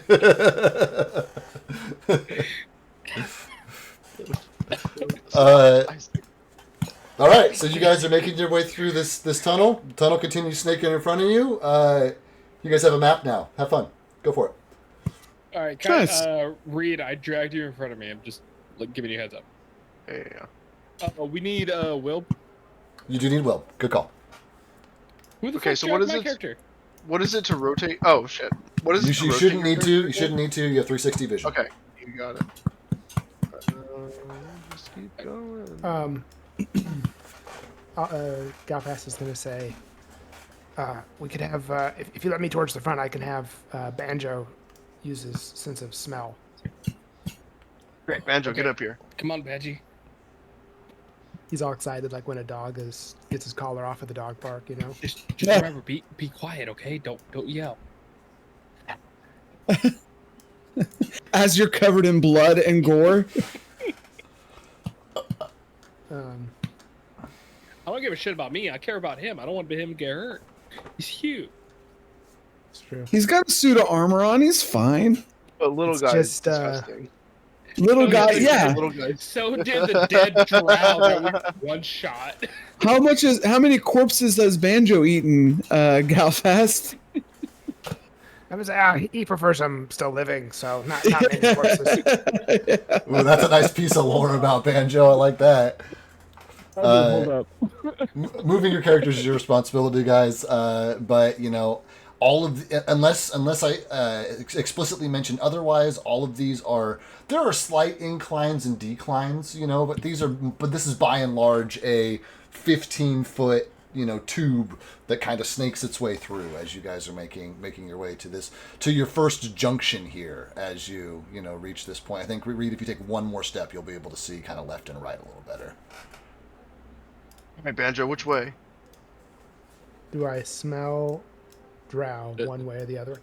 Let me take a little look here. You got 30 feet of sniffers, right? Yeah. Nada.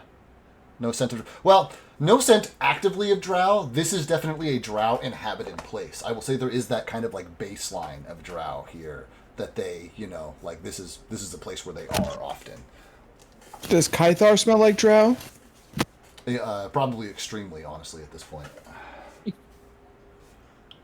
I'm gonna look at Atesk and say, Atesk, can you do your thing with this guy? This guy fucking stinks. Oh yeah. I don't know. Even to me. Wait, what are you doing? I'm just gonna hit him with some water. Plug it out. Catches him with his mouth open. The water and the blood both go in it. Kythar. I was gonna use that for intimidating. Is that hold on? Are you really using the spell or the piss jug? I need to know. Oh my god. The spell. This jug is just for Simone. I'm gonna be like, use your piss jug, fool. What about the piss jug? Huh? Like I'm gonna get really in his upset face about it. Yeah, I'm gonna get really in his face about it. It was a piss jug, fool. It was just a one-time thing, okay? This is a one-time thing. Oh, okay. You save it for me, huh? Well, it's for whoever. Whoever. Oh, okay. Specifically. Feels very targeted, fool. Yeah, it was you. He used it for you. Is it because of the Enough way I thing. talk, fool? Is it the way I wouldn't talk? Is that why? I wouldn't understand. Think she like me because I'm from New York? I'm sorry.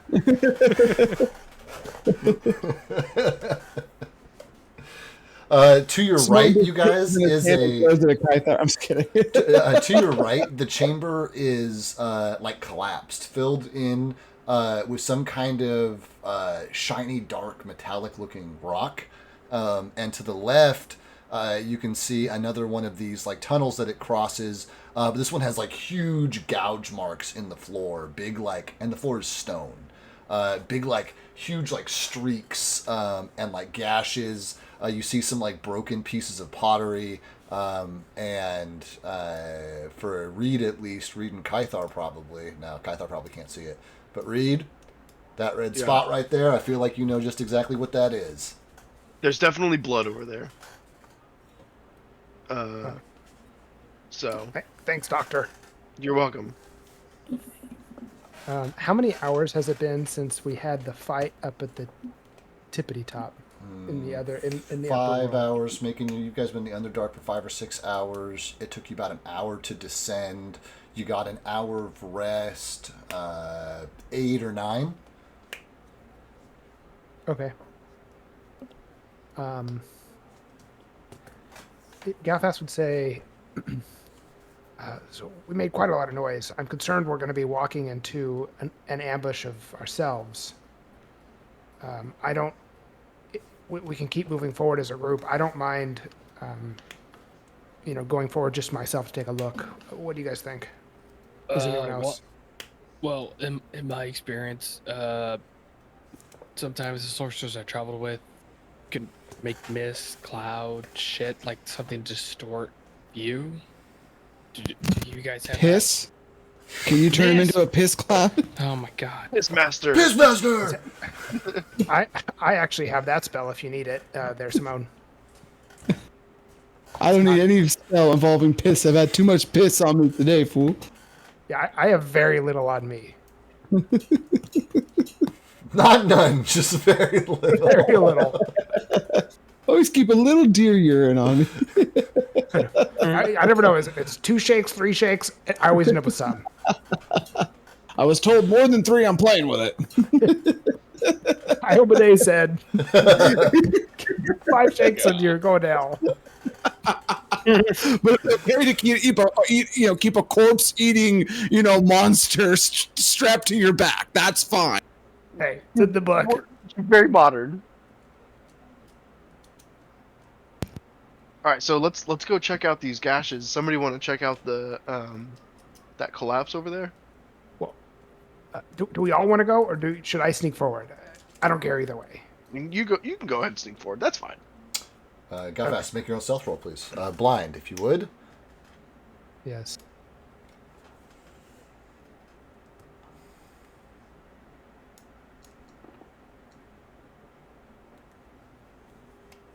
And I'm ready. Okay, great. So go ahead and inch your way forward. I'm going to click on you so I can see what you see.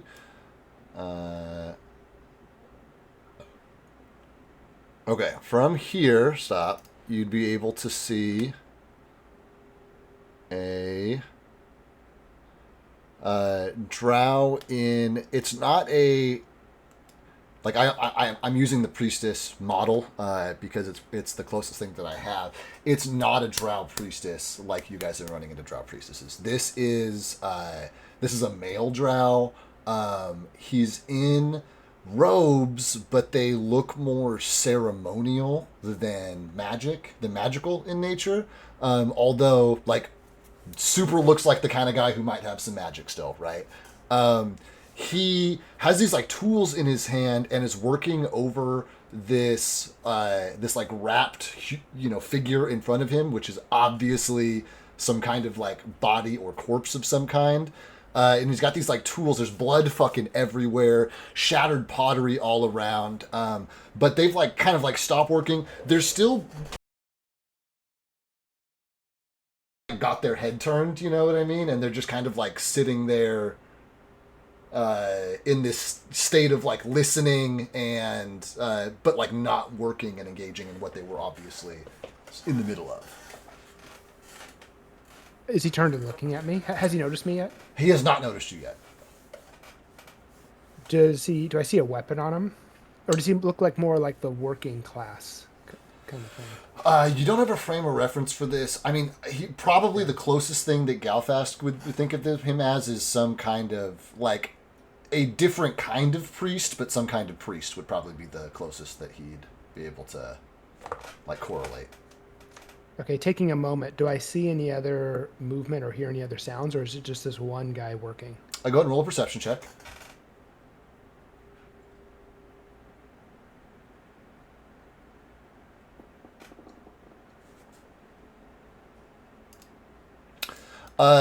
You are fairly confident that that this is like the only guy in the area. You don't like hear any other activity or movement.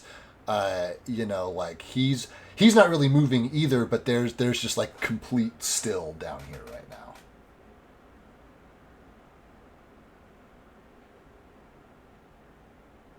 Okay. I'm gonna go. I'll go back and regroup with everyone, and as soon as I get back, in like the quietest whisper, I'm gonna say, "There's somebody right around the corner." I couldn't tell if he was a combatant or not. I think we should just kill him. I'm gonna be like, just one? That's all I saw or heard. He didn't seem to notice me, so I'm gonna be like, send the goon squad in. I'm gonna point to Kythar and Reed. I mean, if it's just one, maybe we can get some information out of him. These Well, drow aren't very forthcoming, fool. we don't speak their language, and I'll make you shit blood. And they'll make you shit blood? Yeah, ask him. The guy smells like piss. First of all, fool, I was washed down with cleansing water right after that. I don't smell like piss. It's the act of being covered in piss. I felt very disrespected, and I did not appreciate it.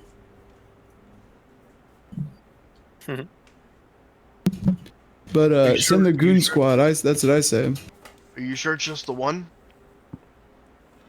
Yeah. And you guys hear a voice call out from around the corner. Shavar! Nahai! Shavar! Nahai! Would any of the elfish people be able to discern something from that? If somebody who speaks Elvish wants to roll me, let me see here. Let me think about this. I think I just had you guys roll straight intelligence last time. I think that's the way I'm going to go this time, too. I don't think we can just roll intelligence, can we? I don't think you can either. Then we're going to go... What? Fuck. What did I have you guys roll last time? You know what? I think I just had you roll bottom right, and I just set a DC. Gotcha. That was lower than traditional. D20 then? D20. Mm-hmm.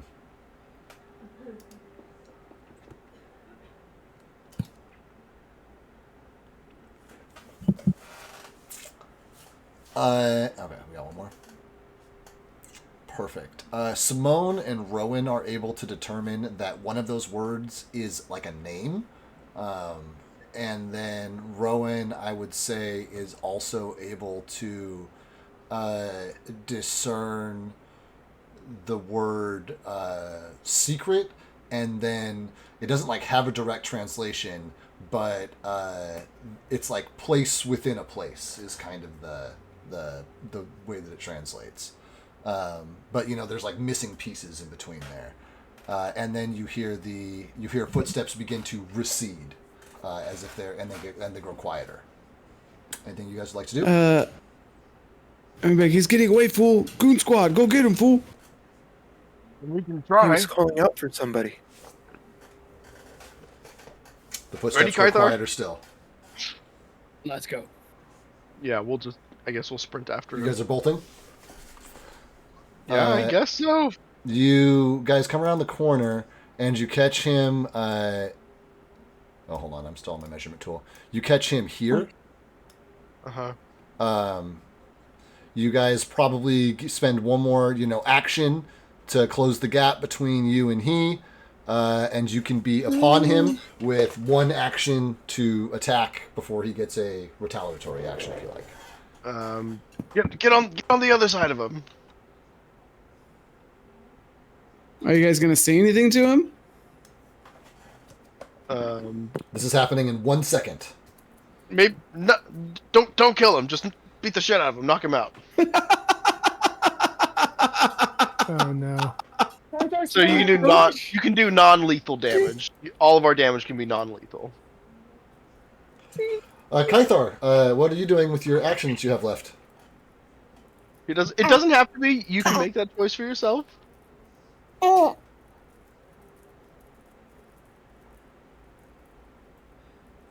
After leveling 2 drow up until this point. And this one looks so much smaller and more frail than the other ones would. I bet you his bones would snap like twigs. Listening to the acolyte of Iomade, who that I should be following. I'm going to use non-lethal damage, but twice strike with my hammer. Are you sure? It'd be a lot of fun. Nope. All right, go ahead and roll your attacks, all with advantage, guys, since you're flanking. Standard Iomade. Just picking and choosing parts of the book they want to listen to. We have nobody has targeted the bad guy. You need to target the bad guy and then roll your attacks. I'm actually, if I only have the one action, I'm gonna try and grapple him. Okay, great. Same difference. Then So that's athletics. That's athletics versus his athletics DC. Do you want that with advantage still? Yeah, I'll also do that with advantage. It's fine. So I got one critical hit and one hit. Okay. So I'm gonna roll critical non-lethal damage. Did you? This says miss and hit on my screen. So scroll down. Okay, so there's Reed's attack. There's your damage roll. I see Kythar melee strike hit by +2. Kythar melee strike missed by -1.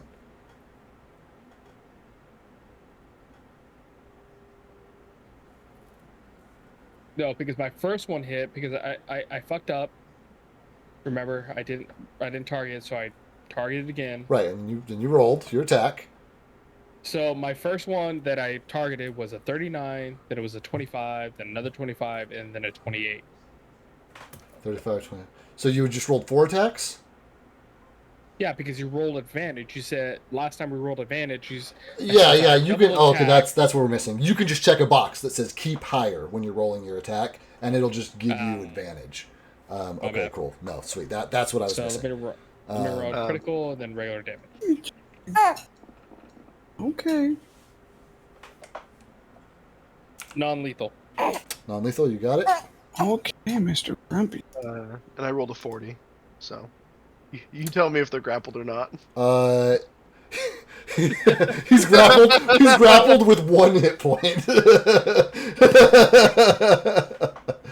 So I think if you take more than half your hit points in lethal or non-lethal damage, you're knocked out, right? That was definitely the rule in the first one. I don't know what the deal is here. You can homebrew it. We're not trying to kill it. No, that's fine. He won't be dead. He won't be dead either way. But I think after that he probably is incapacitated. I think that taking him to within a literal inch of his life would probably incapacitate him. So yeah. So you guys absolutely bonk the shit out of this guy. He crumples like wet toilet paper. And I look Reed dead in the eyes like, I swear I wasn't trying to kill. I mean, he's not dead. I'm gonna check his pulse. He's like wheezing loud. Like barely fucking this like 100-year-old drow. I'm just gonna look at Reed as like dead in the eyes like Dream Team? Dream Team. Teamwork, yeah. Dream work, and then we're gonna pop out in song and dance right here. For future reference, David. Yeah. If they do non-lethal, they take a -2 penalty to their attack roll, and when your non-lethal damage equals your current hit points, you become staggered. If it exceeds your current hit points, you fall unconscious. So I guess you do have to move full. Got you. Full. Yeah, so I mean, because he got within 1 hit point, I think that we're good. I think we're good here. I feel like I'm within moral limits to of course to crumple him. To crumple him. Plus, there's just a little bit of that fun factor there, right? Like gotta love that. So. What are the rest of you guys doing? Those of you following behind, you just hear the sound, like a couple of really fucking heavy hammer falls and like sword falls, and then like the sound of something like hitting the ground pretty hard, and then silence. No, and then you hear Kythar say, "I wasn't trying to kill him," quietly. I'll take him back over. Okay, cool. Yeah, got him. Simone would walk around the corner and be like, "Got who, fool?" The drow. You said get him. Go get him. We got him. He's here. And I'm gonna look at him. What does he look like? Or like, what state is he in? He's like battered and bruised. His like kind of like purple black skin is like turning these like dark shades of like crimson and like blue and shit, where like all this blood is pooling underneath the surface. He's like 117 years old, so he's like super fucking wrinkly, and it's just like absolutely just fucking barely hanging in there, having a tough time. I mean, this may be worse than just killing him, fool. He's like suffering. Maybe he knows something that we don't know about. He can't breathe. My mouth. I'm gonna cover his mouth with my hand. It's like, stop screaming. Oh, He passes out. I'm gonna say, quick, get this guy into political office. I think the next question is, do we accidentally kill him at some point? Get this guy into political office. It's like you ask him a question. He's listen, we beat the insects. Yeah. I don't know. You can ask him questions if you want to. I want to take a look at this. Can I give you? I'm gonna pitch a knowledge religion just to see if. No, that's a big old fat occultism check. That is Okay. Will not accept anything but an occultism check for that shit. You got it. I don't think I have occultism. I do not. All right. Wait, unless I have the feat once per day, that lets me.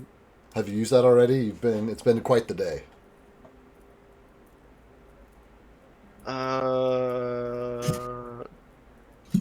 That's a great question. Well, only you have the answer to it. The rest of you guys, Reed wanders over to this like bloody relic of a, I don't even know, workstation / ritual zone, something strange. What are the rest of you guys doing? What do you think it is? Sorry, I don't want to be in the blood. I want to be outside the blood. Oh, you're okay. No, you're good. Can I? Oh, sorry. Go ahead, HS. Sorry. Oh, I'll walk up to it and see if I know what it is.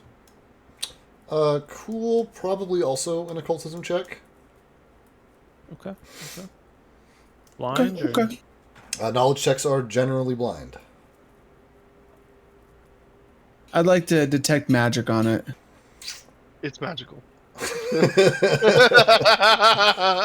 Detect magic is a cone, correct? That is correct. Yeah. And it's heightened automatically, just so you know. So would you just click it and put it in chat so I can just read it? Yeah. Cool. Feeling the rank or level is heightened to 4th. Yeah. The source of the highest rank magic. Got it. Okay. It's a hard question to answer. The stones are not magical. The glyph, drawn in blood, it does not appear to be magical. Although, it does look vaguely arcane, right? The body does have magic to it, but it is like under the wrappings, right? Like you can tell that the body itself is magical, has a magical element, but that because you can pinpoint the highest ranked magic, that comes from these like jars and jugs and things that are kind of like tucked up against the rock and like kind of like under this almost like shelf that's down there. Like, do they have like lids? Are they like notebook jars? They have lids. The lid is off one of them, and there's like a scooping tool nearby that was like obviously being used, recently. Those are the like highest source of magic in the area, but them and the body themselves have magical elements. But like the altar does not appear to be inherently magical. I'll grab one of the jars and open it up. Take a look inside. Inside is this like kind of like blue-green powder, like super, super fine. It looks like the kind of thing that, if disturbed, would like aerosolize, right? And this jar's, probably like an urn sized. You pick up one of the smaller ones. There are bigger ones here, but you pick up one of the smaller urn sized ones, take the lid off. It's 3/4 full of this powder. It has a scent that is somewhere between like earthy and fruity. And like the magical nature of it becomes obvious when you take the lid off, that like this stuff in the jar is magical. Mm-hmm. I dip my pinky in it, rub it in my gums. No, I'm just kidding. Going straight for it. I'm gonna hold the jar out to A-Test and be like, "Hey, what does this smell like?" That's cocaine. I'll smell it. Oh, really? You give this a whiff. Are you? I mean, Atesk is knowledgeable in magical arts. Is he a wafter, or does he just stick his nose in there and give her a go? Probably waft it. Yeah. So he, literally no one else would have gotten that preamble, but because of Atesk's background, I figured I'd give that one to him. You get a little bit lightheaded just like wafting this stuff towards you, as it like a good lightheaded. I mean, like a dizzy lightheaded, like a like a brain tingly lightheaded, but it quickly fades as you exhale, as you kind of like, but you find it kind of like intoxicating, right? Like you take that first waft, and the second waft is bigger, and you find yourself like tempted to stick your nose outright in it and give it a big whiff, but your like background at the Academy of the Arcane Arts has like drilled that into you not to do that, but you have this like almost overwhelming urge to do so. Do I see it on his face, like the overwhelming urge? That's up to Atesk.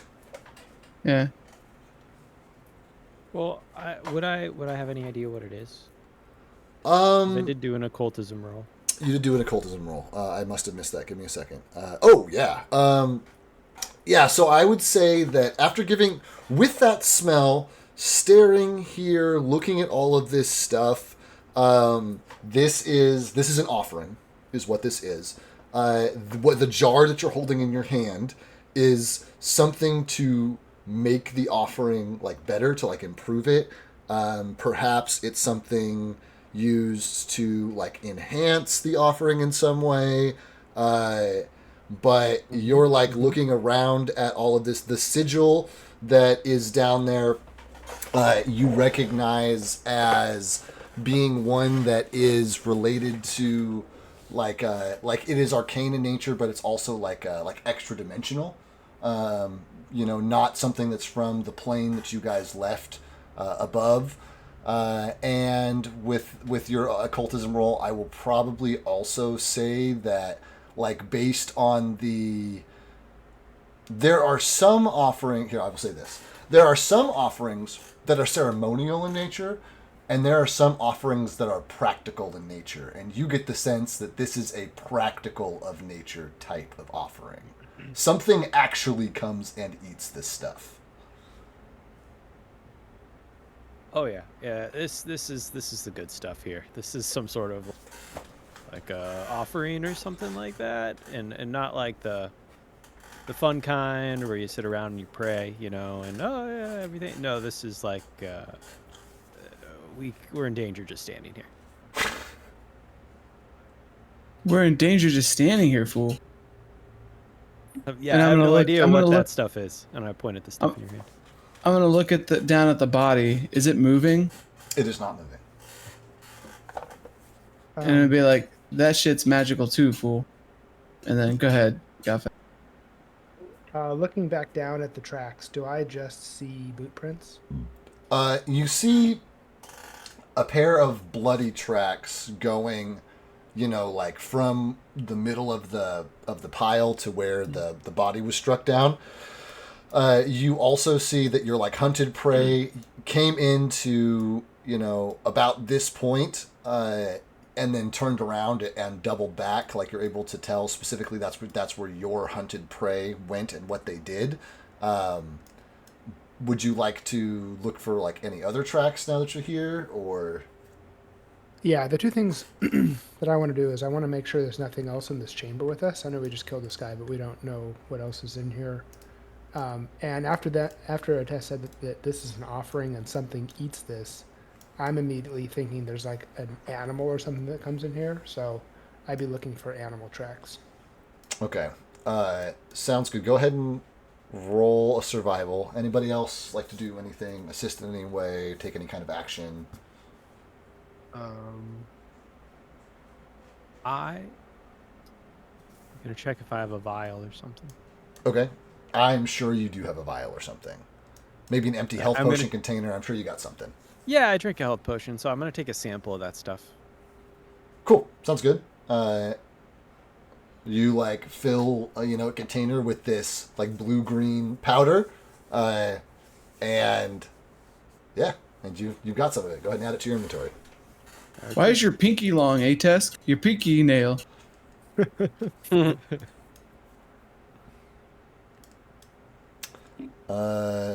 Anybody else taking any actions before I start announcing things?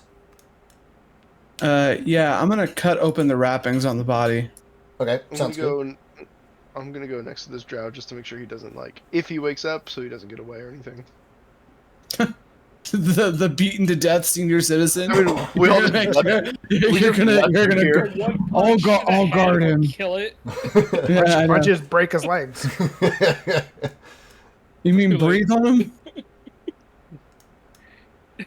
Have you smelled your breath lately? Cool. So, Simone, I can see you're still kind of on the edge of the blood. You're going to have to get in there a little bit to get to that body. There we go. I'll get in. Anybody else doing anything? Rowan, you've been pretty quiet? I'm going to go behind Simone and back him up. Cool. Can you move Will for me, too? Yeah, I will. Thanks. For some reason, it won't let me. And he'll be out just outside the blood, ready to pull me in because of his reach. Cool. I'm right here. Rowan? Rowan's gonna kind of be curious to see what's in the wrappings as well. Cool. Sounds great.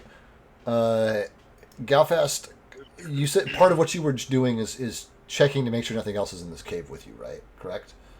Yeah, that would be the first thing. As soon everybody else is doing this with the body, the first thing Galfast would do would be make sure there's nothing else in the cave. Okay, first thing you notice, where these gouge marks come in, there is a huge hole about the same size, like another kind of like cross section of the tunnel, but it like comes in from the ceiling, like it comes in from the top, drops down here, slides across, into this kind of pit before the gouge marks continue out. So that is kind of like dealio number one. You're unable to investigate because it goes up and you can't fly. And that's off screen, right? It's not represented in the map because it's above me. That is represented by this little alcove right here that I'm pinging.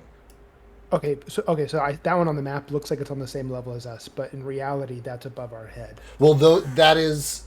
Yes, but the dead end is on your level, right? And then the walls in the arc around you are the regular walls around you. But if you were to stand here and look straight up, there would not be a ceiling above you. It's a chute. As you're saying, it's a chute. It's a chute. Yeah. Got it. So but I can't do 3D on a 2D map, so. Yeah. So I'm in a McDonald's play area and I'm looking and the chute goes up. Yes. Yeah. It's a slide. It's a slide, but straight up and down, right? Yeah. Right. As you continue to make your way through, let me see here. Where are you, my friend? You're the ranger. So let's see here. This intersection. Roll me a perception check.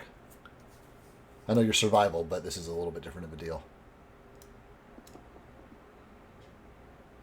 The monster's right above us. You don't notice any people, but there's a distinct bloody footprint in front of you here. Fresh blood? Actually, I'm asking the wrong questions because I'm not the right person.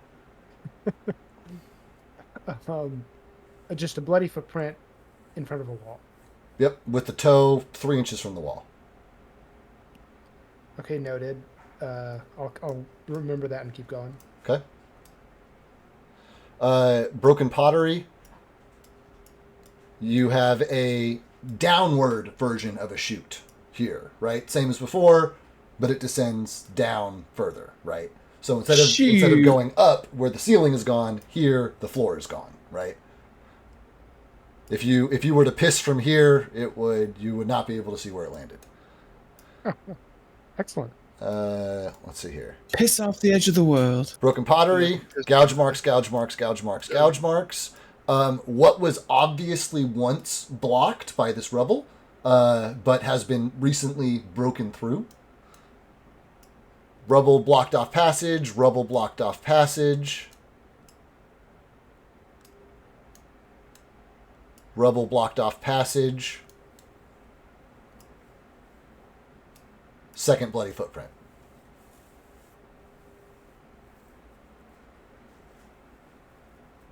Okay. As soon as I get back, I'm gonna say I just walked the whole place. I think we're alone in here. I do need a hand looking at a few things. If anybody has time. As you arrive, they're all like huddled around this body for a little meanwhile. And I have like a dagger, or I'm using like the edge of my arrow, and I'm like about to. Simone's like cutting these bindings, right? And he's just got the last one snapped open, Galfast, as you like come around the corner. Oh, no. He like any means in particular you're going to take to peel this open, my friend? So I have healer's gloves on, and apparently healer's gloves, just so you're aware, they give me a bonus to medicine, but essentially they allow me to keep my hands clean, kind of thing. Cool, love that. But the idea is that I'm going to be like cutting it down the middle and pulling the bandages from to the left and the right from the incision. And as you do that, you reveal a humanoid figure, which has been like kind of like flayed and bloodied to the point to where what it originally was is not like immediately apparent to you because it doesn't have any skin on it.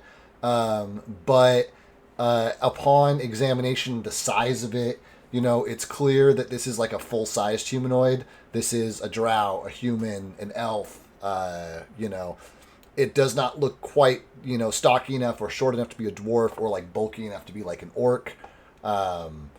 It's relatively slender, but it does not have any defining characteristics on it because there's no skin.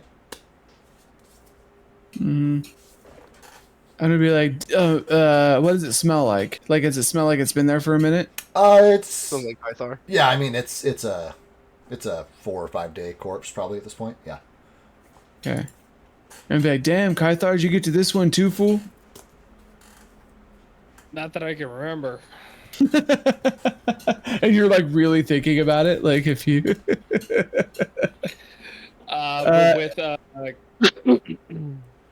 ahead, Kythar. Fast asking for help is like, I'll go with you. Sounds good. I am looking for a discerning eye. If I have good vision. I can see. Great. Okay. Anybody else? Rowan, why don't you go with... Anybody else? Rowan, why don't you go with Galfast? Oh, all right. I go too? No, I go with you too. You stay here, buddy. Keep watch. But he asked for help, and I'm the helper. You did plenty of help by beating the shit out of everybody. You know what? I think you should go. Fool. I think he needs all the help he could get. Simone, do you want to go to bed or not? I'll lead them to the first blood, the closest bloody footprint. Okay, that's here. And say there's There's one on this side and there's one on the other. What do you guys think this is? I've never seen anything. I'm assuming I've never seen anything like this. Give me an underworld check.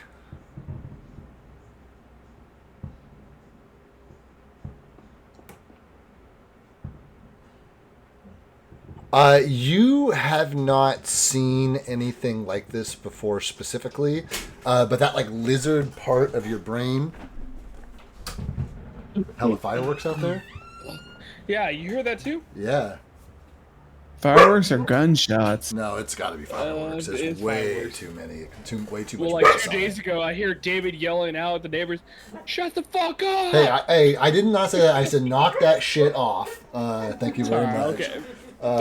But I did. It was like 9 p.m. They had been setting off a big base ass firework right above our houses, like every hour on the hour all day. It was like 9 p.m. It was like the 10th firework that had gone off in that day, and I just like walked out and I just like fuck, because if they're doing it on a mortar, they're outside, you know. So I just like fucking yelled at them, and then they stopped lighting off fireworks. Go figure.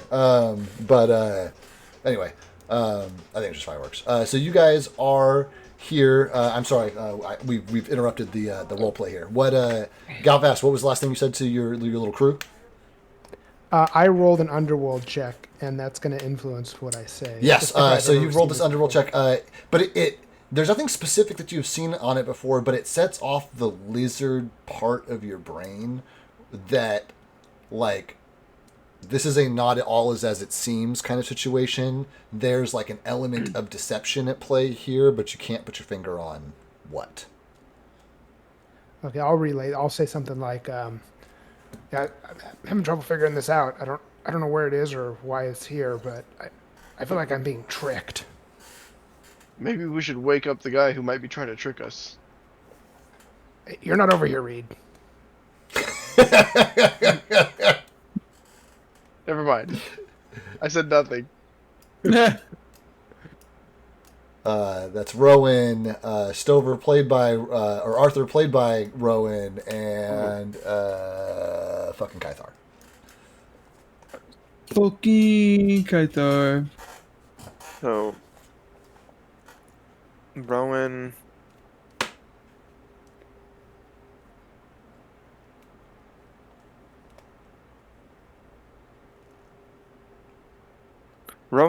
Can Rowan do a perception check on it to see if he's seen it? 100%, yeah.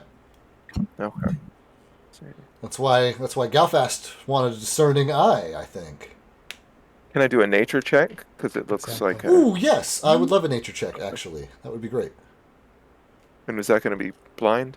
It's a knowledge, so yes, I believe it is. Okay. Perfect. Rowan, you spot not only this bloody footprint, but a like small streak of dried blood across like an unnatural seam in the stonework here, and you are able to pick out like where that seam. You're like able to follow that seam kind of up and around. And it becomes like super clear to you that this is like that somebody has monkeyed with the stone here in some way. Like somebody has like cut into it, and it's not a flush stone face. This is likely a passageway of some kind. Okay. So Rowan's going to be looking, and he's just going to go, look. It looks like this has been carved out. It goes this way. And he's going to start following it. And you get your like fingers behind, because the footprint's over here.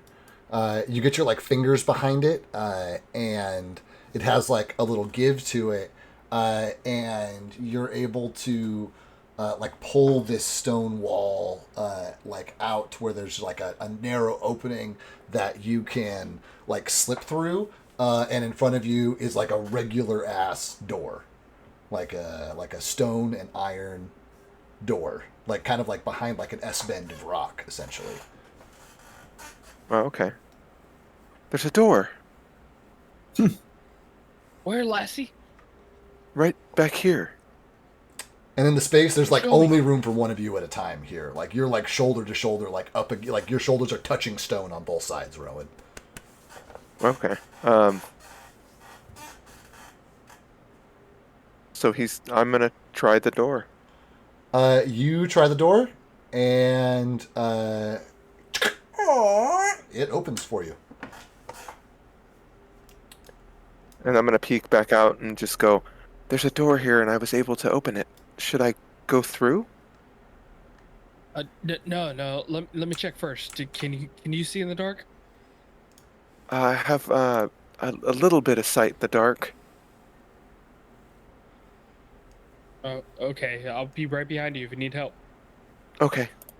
And then, yeah, I'm gonna head into the door. Great. Give me a sec.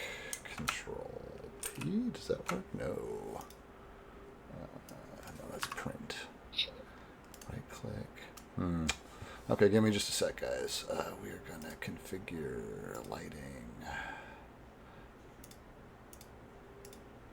Save changes. Reload. And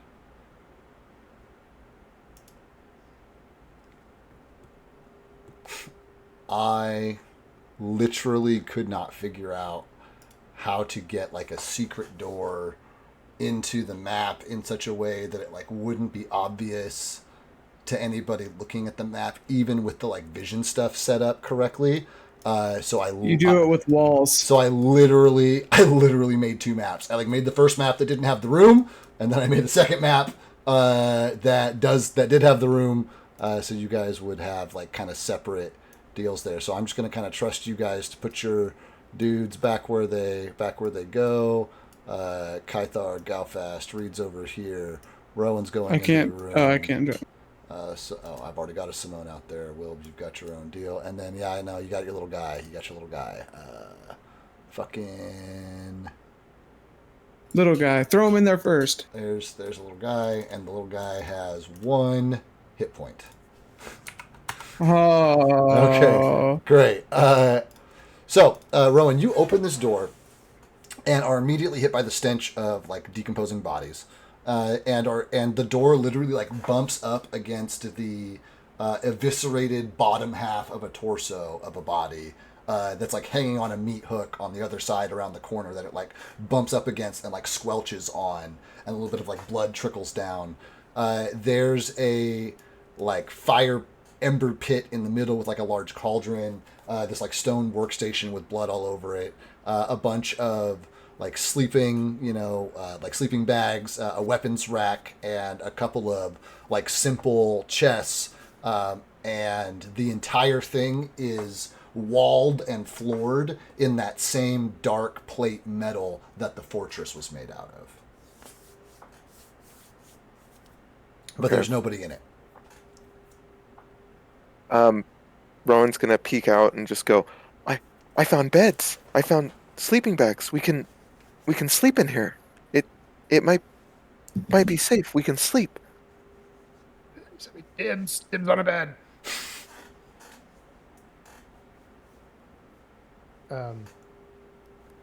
I'll kind of look over my shoulder and say, Rowan found a place for us to sleep. I'm gonna be like, well, what do we do with this puto? I don't know. What do you mean? He looks like he's sleeping too. Well, yeah, but we kind of been through some crypts where these putos kind of, wake up. Oh, well, cut his head off. Simple. I don't have a dagger, fool. I draw an arrow and shoot it at the corpse. I'm gonna be like, okay, that does it. And then I'm gonna grab one of the jars with the green stuff in it. Okay. Are you grabbing the same like urn-sized one that a Tesk like took a sample out of, or are you gonna try and muscle in one of the bigger jars? No, just like an urn-sized one. Cool. Yeah. Sounds good. I want to study it essentially. Cool. Sounds great. What's everybody else doing? And I'm gonna walk towards that area. while everybody's filing in, I'm probably going to be taking the bodies off of the meat hooks and just flinging them out of the room, Just tossing them into the hallway. Yeah. I'm gonna be like, isn't there a shoot for that, fool? What do you guys want to do with this guy? Do you guys want to keep him for some questions? Maybe ask him something a little bit about what all this is? Just put him out of his misery, fool. Put him with the other corpses. Do you speak common? What's that? I ask if he speaks common. He just.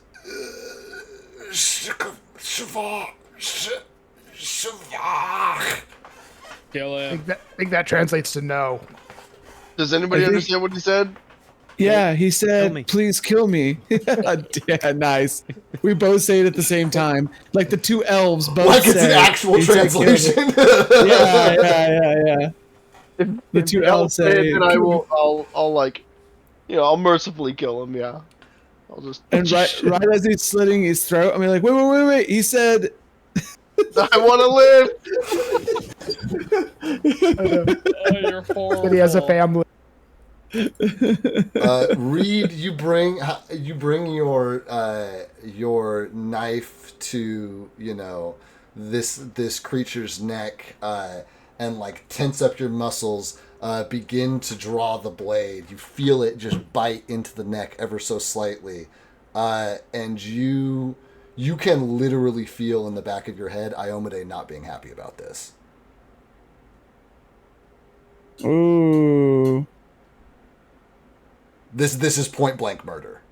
You have not yet committed the act, but you are 1/2 second away as Reed feels Iomede's wrath bubbling up in the back of his mind. Does he continue? I will instead, upon feeling that, I will instead tie him up. Okay, great. And bring him into the room and Iomade said I couldn't do it. Oh, so you can keep a corpse thing around. In fact, get out of there! And I'm gonna see little guy like trying to get at the corpses that were just thrown. I'm like scattering him away. I'm like, Shoo! I just I'm like, imagine "Will." Atesk is using Okay. water like a spray bottle. He's all squinting his little eyes as he spot gets over here. sprayed. Iomade hasn't said anything about that yet. So maybe we'll ask him some questions in the morning. Iomade is dead weight. Hey, how dare you talk about her like that? What are you gonna do? Kill me? No. Yeah, why don't you slit my throat? And I'm gonna tap my throat. Why don't you just slit it, fool? I can't. Right, you seem a little upset about that. Are you sure you're a follower, fool? Yeah, I'm sure. God damn it. What are we doing? Are you crying? Are those tears? We're bullying him about his religious beliefs. She got us out of a tight spot. Tells me to protect you guys. Tells me everything's going great. Gives us the shield. Helps us defeat a dragon. But no. When she wants me to do something good, oh, fuck Iomade! I imagine Reed all red in the face, like tears streaming down, all like mad. How dare you make fun of her like that? Oh my God. But I feel like it's fitting too. Everybody's like over it. Like nobody's filtering themselves anymore. Everybody just wants to sleep, On that note, is there anything else you guys want to do before you take your long rest? I think Simone would just, open up his bedroll and just try to go to sleep. Well, admittedly, I thought we were going to get to this earlier in the session than we did, but here we are. You guys are here. You're able to take your long rest. We will handle guards and watches and all that stuff on the next session when appropriate. But you guys may now, but you guys can hit the spoiler alert, you're going to make it through the night. So you guys can hit all your refresh, long rest buttons, apply your level ups, and plan to be like fresh faced and ready to face the Underdark on your terms as of the next session, as you guys find this like hidey hole in based on nothing but basically a tent icon on a piece of paper that Galfast pulled up in a fortress 6 hours ago. You guys find yourself in a long rest in a secure location that is not being attacked by every enemy within 10 miles. So congratulations, you guys did it. You're leveling up. Nice. You've made it a day in the Great Below. Tythar get to kill people. He smash. So Yeah, we meat tenderized a few things. I'm gonna make jerky. Yeah, cool. So we'll plan to pick this back up again. As of now, we'll plan to do it next Wednesday. I know that we've got some logistics to talk through about when our game day is going to be and how we're going to make it work and who's going to be involved and blah, blah, blah, blah, blah, blah, blah. But I think we'll be able to handle that kind of like in the week between now and then. So for now, we'll plan to meet back up. Because you do have at least one more week, Joe, right? Can you make next Wednesday? No, next Wednesday is our orientation. That's day. your first Wednesday off. Okay, then get me a sub because we will probably play at least next Wednesday. So find somebody to sub for you. Yeah, you got it. And I'll see you guys then. Thanks for playing. Sounds good. Bye, guys. See you guys later. Bye, everybody. Right. Night. Later. Cool. All right, let's take a look here. I do not know if we have enough viewers to do a raid or not. I need to update my version of the Twitch app. And nope, just me. Or somebody else. I don't know. We'll see. You're great. I'm great. Thanks for being here. We'll catch you next time. Next Wednesday. Later. Peace. Bye.